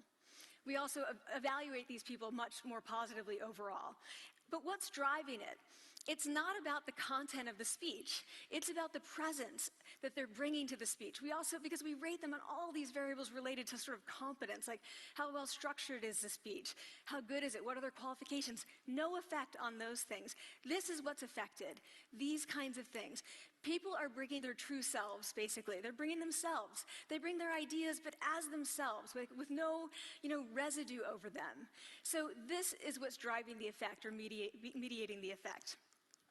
So when I tell people about this, that our bodies change our minds, and our minds can change our behavior, and our behavior can change our outcomes, they say to me, it feels fake, right? So I said, fake it till you make it. Like, it's not me. Like, I don't want to get there and then still feel like a fraud. I don't want to feel like an imposter. I don't want to get there only to feel like I'm not supposed to be here. And that really resonated with me, because I want to tell you a little story about being an imposter and feeling like I'm not supposed to be here. When I was 19, I was in a really bad car accident. I was thrown out of a car, rolled several times. I was thrown from the car, and I woke up in a head injury rehab ward, and I had been withdrawn from college. and I learned that my IQ had dropped by 2 standard deviations, which was very traumatic. I knew my IQ because I had identified with being smart, and I had been called gifted as a child. So I'm taken out of college. I keep trying to go back. They say, you're not going to finish college. Like, just, you know, there are other things for you to do, but that's not going to work out for you. So I really struggled with this, and I have to say, having your identity taken from you, your core identity, and for me it was being smart, having that taken from you, there's nothing that leaves you feeling more powerless than that.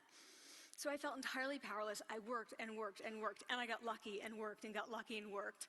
Eventually I graduated from college. It took me 4 years longer than my peers. And I convinced someone, my angel advisor, Susan Fisk, to take me on.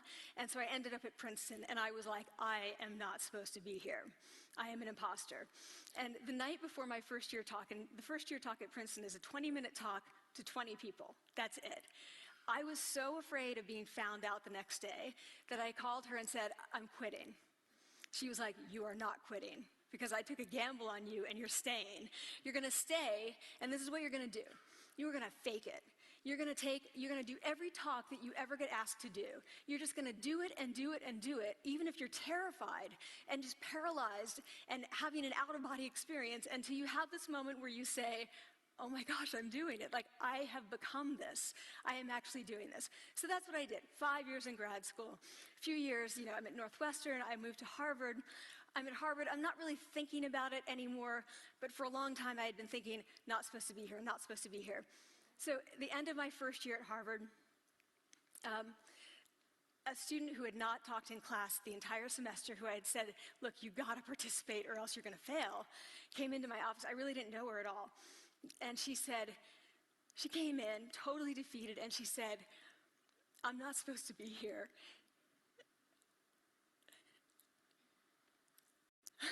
And that was the moment for me, because 2 things happened. One was that I realized, oh my gosh, I don't feel like that anymore. You know, I don't feel that anymore, but she does, and I get that feeling. And the second was, she is supposed to be here. Like, she can fake it, she can become it. So I was like, yes, you are. You are supposed to be here, and tomorrow you're gonna fake it, you're gonna make yourself powerful, and, you know, you're gonna... and you're gonna go into the classroom, and you are gonna give the best comment ever, you know? And she gave the best comment ever, and people turned around, they were like, oh my God, I didn't even notice her sitting there, you know? She comes back to me months later, and I realized that she had not just faked it till she made it, she had actually faked it till she became it. So she had changed. And so I want to say to you, don't fake it till you make it. Fake it till you become it. You know, it's not, do it enough until you actually become it and internalize. The last thing I want to leave you with is this. Tiny tweaks can lead to big changes. So this is 2 minutes. 2 minutes, 2 minutes, 2 minutes. Before you go into the next stressful evaluative situation, for 2 minutes, try doing this in the elevator, in a bathroom stall, at your desk behind closed doors. That's what you want to do. Configure your brain to cope the best in that situation. Get your testosterone up, get your cortisol down. Don't leave that situation feeling like, oh, I didn't show them who I am.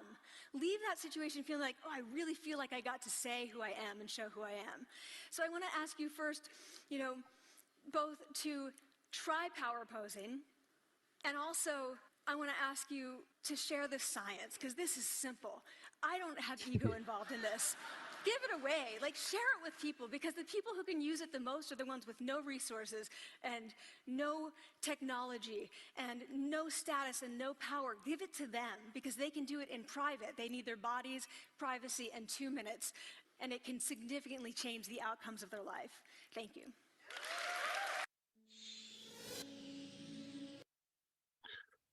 So I really like that.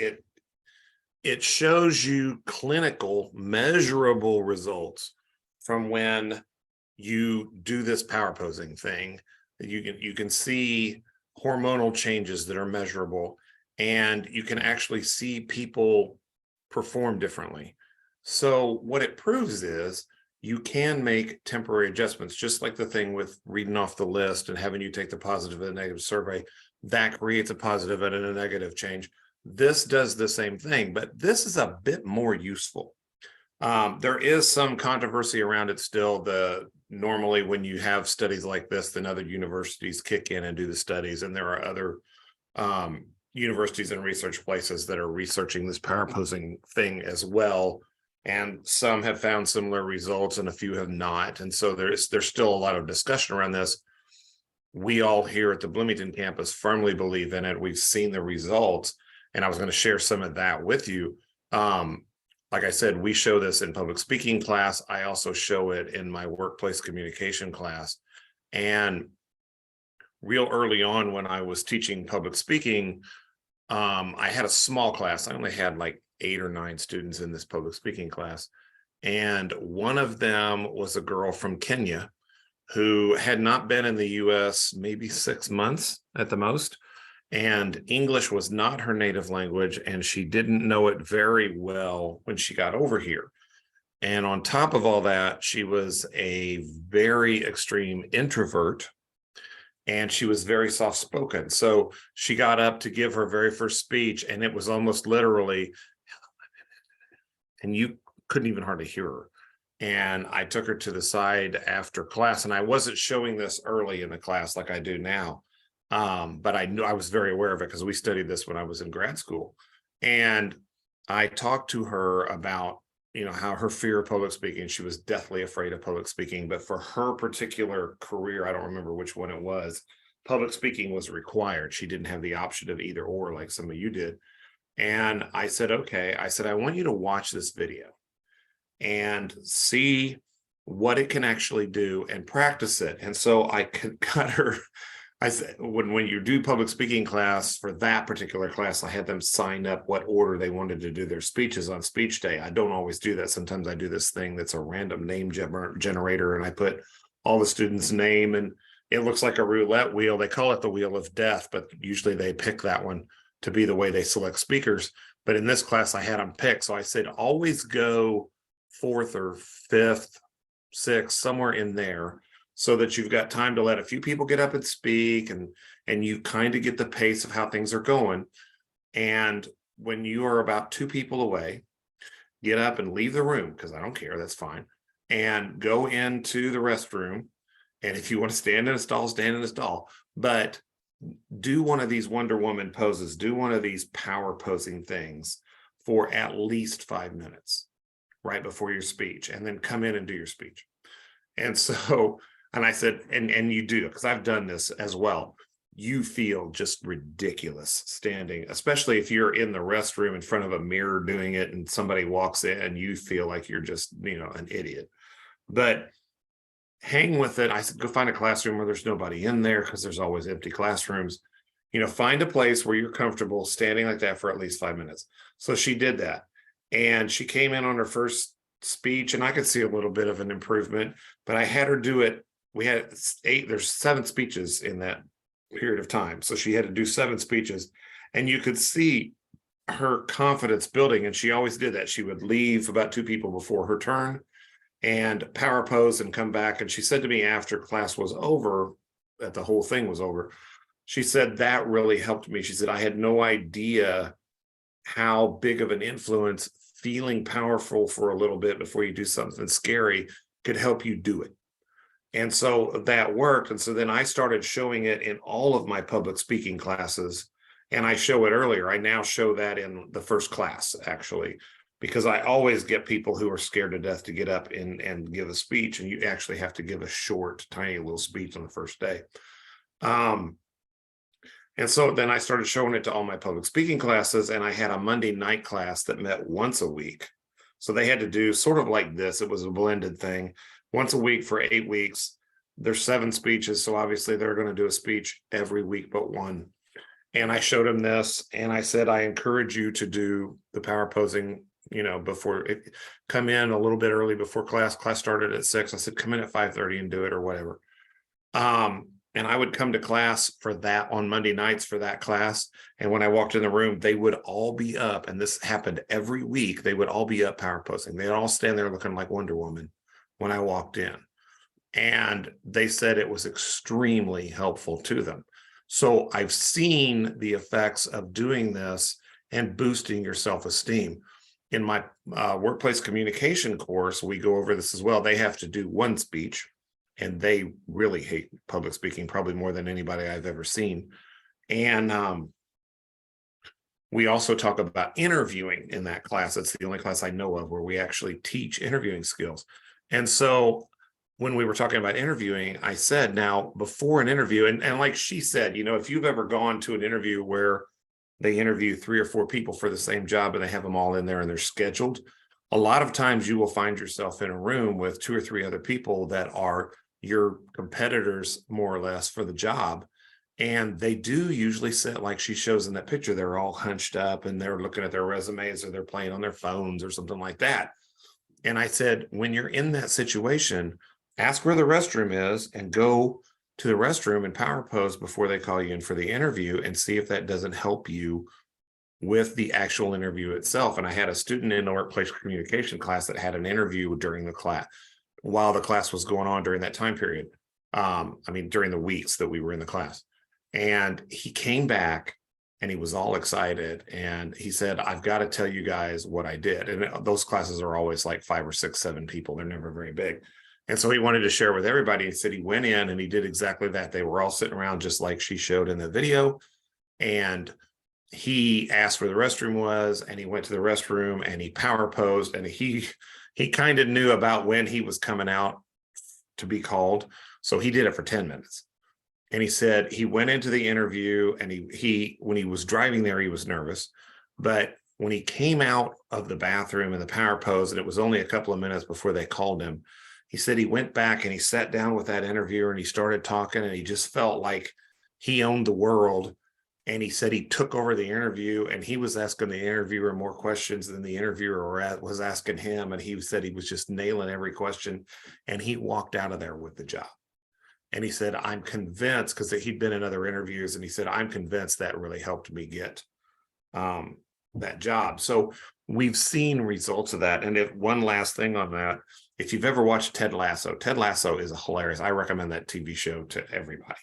If you've seen it, even if you haven't, it's still happened. One of the episodes was around Ted Lasso. The owner of the soccer team that he coaches in England is a female.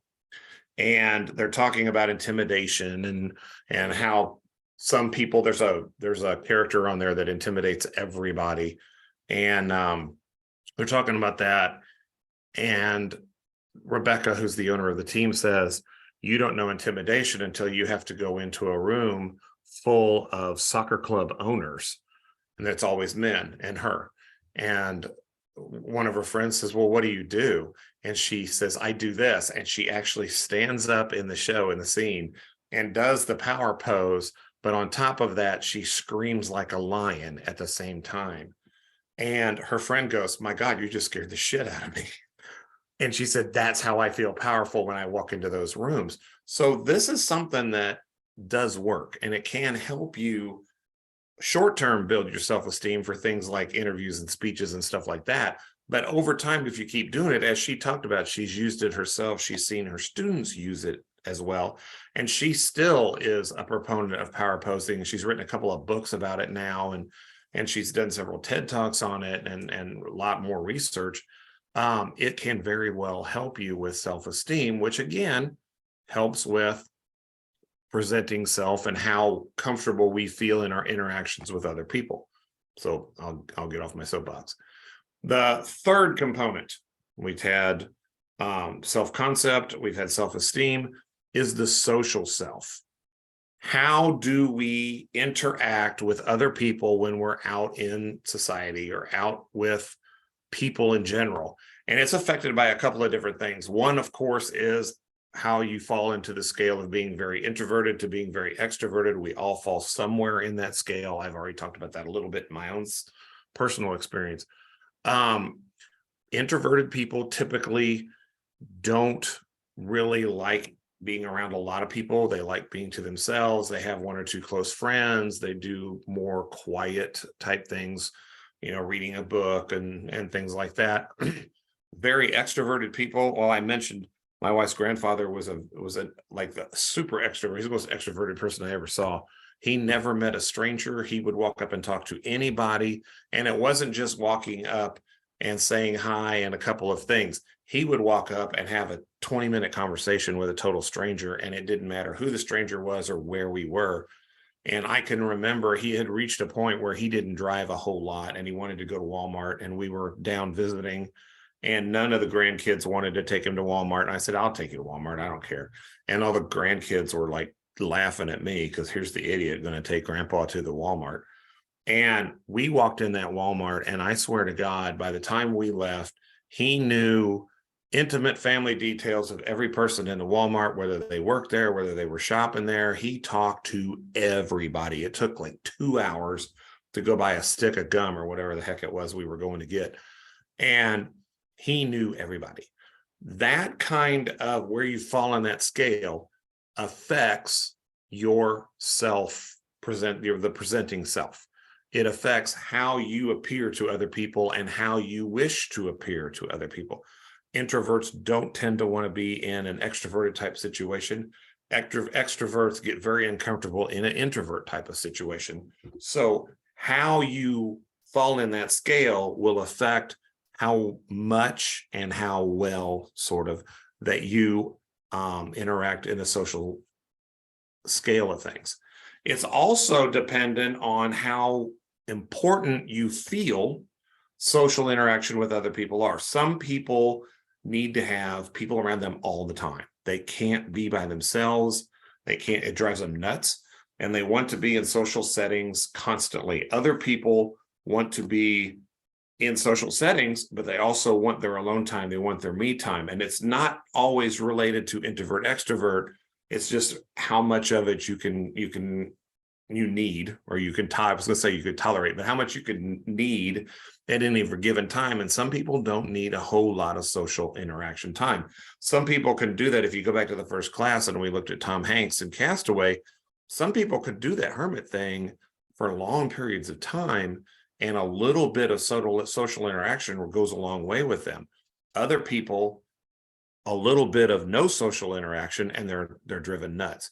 So that's going to also affect how you are as a presenting self, or your overall self view. Also affecting that is whether you're someone who has a couple of very close friends that you interact with all the time and you share your ideas with, and then there's other people who want to have as many friends as possible and be around as many people as possible. And on social media, they've got 10,000 friends, and other people have this very close-knit group. That affects, of course, your social self. People who have very close friends and don't interact with a lot of other people tend to stay in those little groups and not venture out much. People who want huge social friend groups will go out and talk to all kinds of people, trying to interact with as many different people as possible. Again, it affects that idea of self. And one that's really become a factor, especially in the last 15, 20 years, is how we interact with people in the digital world versus face-to-face world. Because, when I was a kid a million years ago, when the world was black and white and dinosaurs roamed the earth, we didn't have the internet. And so everything was face-to-face, and we learned how to deal face-to-face. But in the last 15, 20 years, we can do an awful lot now digitally. I mean, good Lord, we're holding class digitally today because of the weather. And there's 7 of us on here right now. We could open up for discussion. Most people aren't comfortable with that, but we could.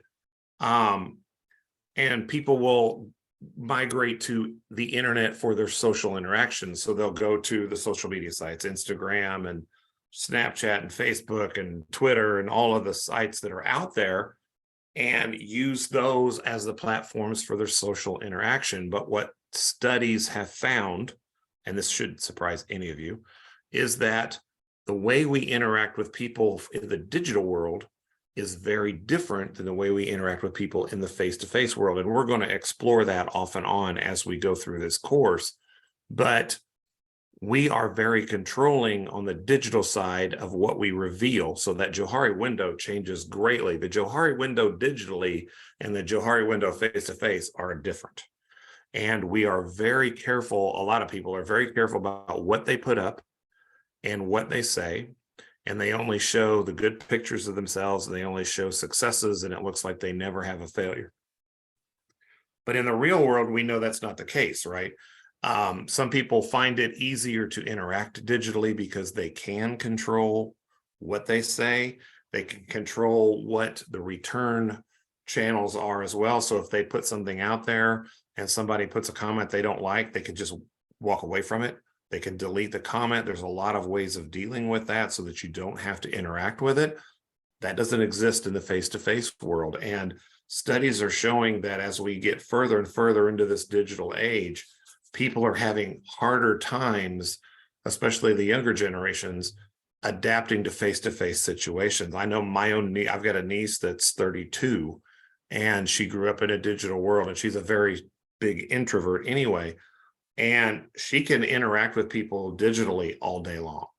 And in fact, when she was in high school, she was really big into the theater, and she was following, like, Wicked was her favorite musical in New York, and she followed the cast of Wicked on Broadway, and she interacted with them and all of that stuff.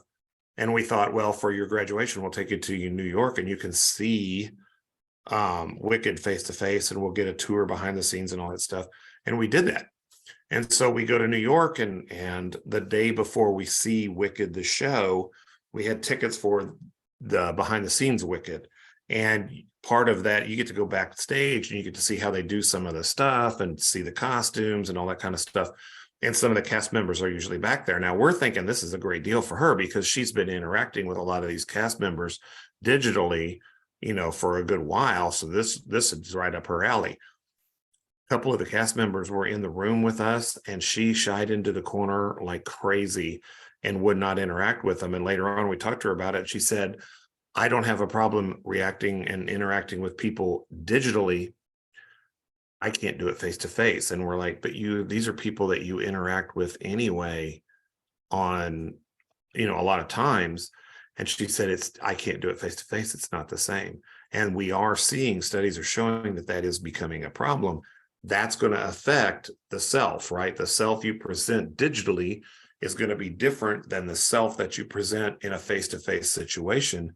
And it could have some very real impacting implications if we don't figure out how to channel that and work it out so that you can have positive interactions in both climates without really having severe impact on the self in either one of those. And this video is kind of a nice, it's aimed at little kids, I know, but the concepts that it brings up are very real issues that in communication world right now we talk about, because a lot of what they're showing you is very much what we've talked about today, how that Johari window works and how we put things in the open window. Sometimes we can't control everything that we put in there in a face-to-face format. And in the digital world, we get very much involved in impression management and controlling how others see us. And so we try, if you go back to that I am assignment, we have, in a digital sense, we think we have a stronger ability to control how people see us with those 16 words, and they see us how we think we see us. Where in the real world, that's not the truth. It does a really interesting view of that thing.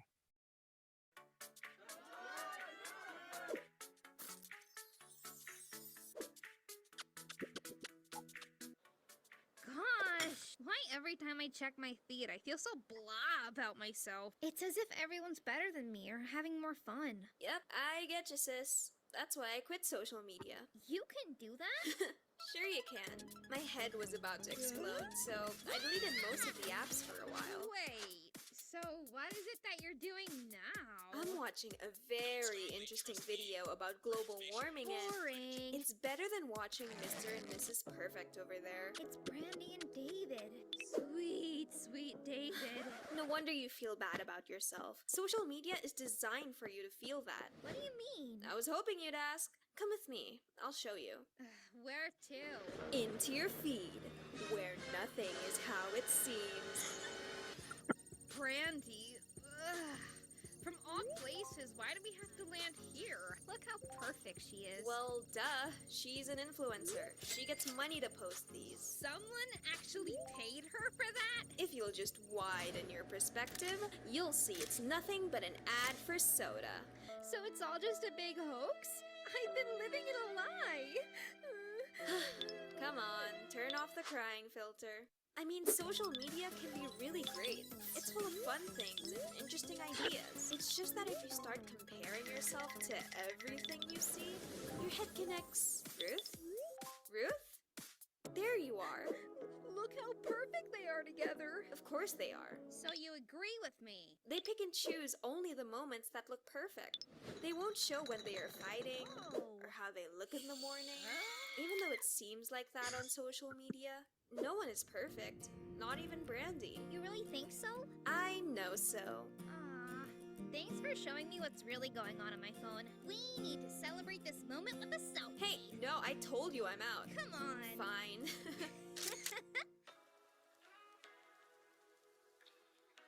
Ruth and Eve are so lucky to have each other. I wish I had someone like that. Hey, did you say something, babe?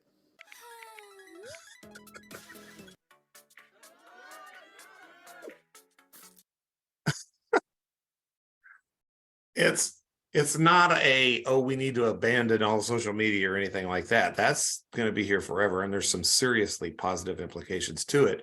But we are in the middle of a huge communication change with the digital age. It's probably one of the biggest things that's affected communication since the printing press was developed. And it is changing how we interact with each other. And that social self definitely impacts our social, who we are, and our presenting selves. And we are seeing a definite split between what people present digitally and what people present in real life. And somehow, knowing now that this is an issue that wasn't foreseen 15 years ago, it's something that we've got to figure out. How do we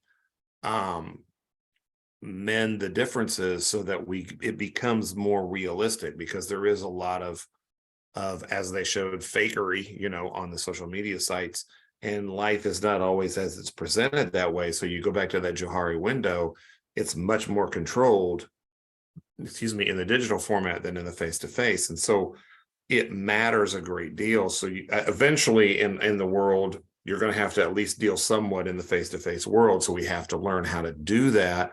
And the tools that are being used in the digital world don't always work in the face-to-face world. And we've got to figure out a way to make that all kind of a little more smooth. The fourth area that affects ourself is our self-knowledge. And if you go back to that video with the guy with the acorn, he talked about that, right? He said, no, just not only how that you're smart. Where are you smart? What areas are you smart? What areas are you not smart? That's sort of self-knowledge. How well do we know our values, our morals, our beliefs? How well do we understand what we feel about different topics in the world? How well do we know what we're good at? And how well do we know what we're bad at? How strong are our convictions? We all have values and beliefs about things. Some of them we're very strong about. Some of them we believe, but we're not, we'll defend it to the death kind of belief. What are your strong convictions? Where do you really draw the line and say, I won't cross this border? Everybody has different places. We all have different values. We all have different examples of what morals are. We all have different ethical rules that we follow. Know what yours are. Know what you stand for, what you believe, what you're willing to go to bat for, what you won't go to bat for. What are your strengths? Where are you really smart? Where do you need improvement, or do you need to improve the areas that aren't? Maybe you're doing something where the things that you're not good at don't matter. You don't have to improve upon them. Maybe you're doing something where you're good at some things and there's some areas you're not very good that would matter. And now you can work on those and be open about it and say, hey, I'm not very good at this yet, but I want to learn how to be better at it. Also, learn how to trust your judge. How do you trust your judgments and your instincts? Some people feel like they are great at picking out people. When they first meet people, they peg them as being, yep, that's somebody that's really good I could get to be friends with. And that person I would run away from every time. And then they find out, yeah, they're right, or they find out they're wrong. Well, how good are you at that sort of thing? How good at judgments do you make? Sometimes we pick the wrong significant other over and over and over. We learn that, hey, I'm attracted to a certain type of person, but I have poor judgment in saying, yes, I want to be in a relationship with the person or not. And then you know now how to start dealing with it because you're open and honest about your judgments. So you're pushing things into that open window, just like that guy said in the Johari window video. So you want to honestly know your strengths and weaknesses. That means that you know what they are and you have no problem saying, I'm really good at this, I'm not very good at this, and working around that. So you have to be strong enough in your convictions and strong enough in your knowledge to be able to know your weaknesses and admit your weaknesses. And for a lot of people, that's a very hard thing to do. But the more you know that, the more accurate that self that you present can be. So all of those four things combined create this self that we're talking about. And it's the self that you're analyzing in the I am assignment with the 16 words. And it's the self you're going to present here in a minute when I talk about it in the other assignment. We maintain multiple identities. We've got different functions. We've got work, we've got friend, we've got family member, significant other. All of those different hats that you put on call for different types of identities or different types of selves to come out. It doesn't mean that we're split personalities, but it just means that we're adaptable to the different situations that we find ourselves in. It's also very collaborative because it's dependent on who we're talking to at a particular time and who comes into our circle and who's not in our circle. And so we're constantly finding ourselves having to make it up as we go. And the more you understand about yourself, the better you can be at making it up and figuring it out, improvising as different situations change around you. Sometimes it's deliberate. Social media is a really good example of where it's deliberate. Other times we'll do things unconsciously and we don't realize it. When we get to nonverbal communication, we'll talk about sometimes nonverbal cues, especially in a work setting. If you're in a meeting or somewhere and somebody says something, and this probably isn't going to work well with the camera, but somebody says something you don't agree with it, you just kind of roll your eyes and go like this. We don't consciously do a lot of that stuff. We don't realize we've done it. And other people see it and they pick up messaging from it because we're constantly communicating, right? And so we have unconscious portions of our presenting selves that happen that we don't realize. And then other parts of it, we try to very much control. We're also always practicing image management. Image management is that when we were talking about the internet and what we present on the internet, we really practice image management a lot of times on that. And we don't show bad hair days and, looking terrible and making mistakes and falling down and all that kind of stuff. A lot of people wouldn't show that. They'd only show the perfect stuff.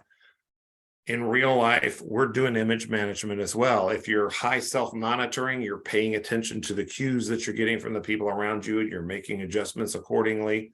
So we're always kind of working on the image that we present to other people, or that presenting self, which is what the book calls it. Now, all of this relates to, there's an assignment in Module 2 called the Coat of Arms assignment. And if you haven't seen it, this is it. And I've had students who said, oh my God, we're in kindergarten and we're making a kindergarten project. It does sometimes to people seem like that. But what you are going to do is think seriously about everything we just talked about with the self. What do I stand for? What do I believe? All of that stuff. And then if you were to create a coat of arms, and remember, a coat of arms traditionally is the shield that families use to represent, there's a Smith coat of arms, and it shows what the Smith family stands for, and the Brown coat of arms, it shows what the Brown family stands for. You have an opportunity here to create a coat of arms that represents you, not your family, not your family crest or anything like that. Create something that represents you from a visual standpoint. So in the assignment itself, I'm not going to go to it, but in the assignment itself, there is a shield that looks like a traditional coat of arms crest like they use for families. You can use that if you want. You can digitally draw on it. You can print it out and draw on it.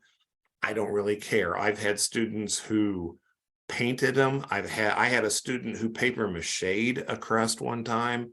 I've had students who cut out pictures and made collages that demonstrated who they were. I don't really care about that. You can be as creative as you want, but think about what would I use to represent who I truly at the core believe I am. And then next Wednesday, we are all going to present those in class. I included I'll present first. So that you can see what it is. This is not an art project, although I've seen some really amazing art related. I've had a couple of art students and they go nuts with this. It's not a judgment of your artistic ability. I've had people do stick people. I've had people just do, like I said, cutting out pictures from magazines. I've had people do it with just words. They just cut out words and put them on there.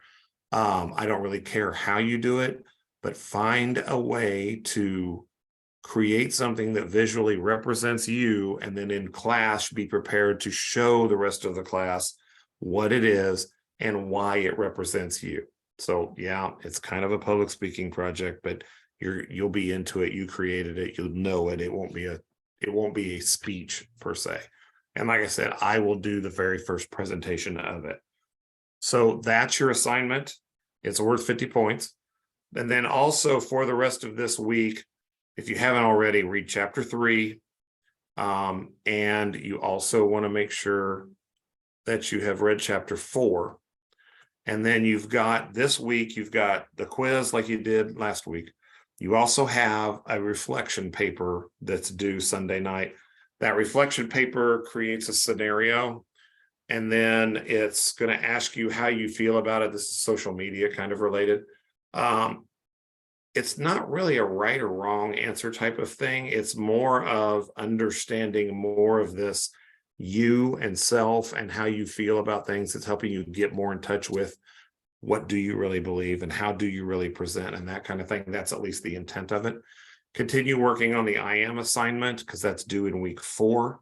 Hopefully you've got your 16 words set up and you've got some people picked out. I know I saw some people handing out grids at the end of class on Monday. And then, like I said, it says coat of arms Monday. That was the original due date. I have moved that due date to Wednesday now. So we will do that first thing Wednesday in class. And if you've got any questions, shoot me an email and I'll be glad to help you out. Next week, we will start off talking about interpersonal perception and why things like what's on this screen happen. So for one view, there's 4 legs there, and for the other view, there's 3. And that kind of conflict in communication happens all the time, and we're going to look at that. And we'll also challenge you from a perception standpoint several times in that class on Monday. And that's really about it. Have a great weekend. If you got any questions, shoot me an email, and I'll be on office hours tomorrow in the afternoon if you want to talk to me face to face. Other than that, thanks for coming, and I will see you all on Monday. Bye-bye. See you on Monday.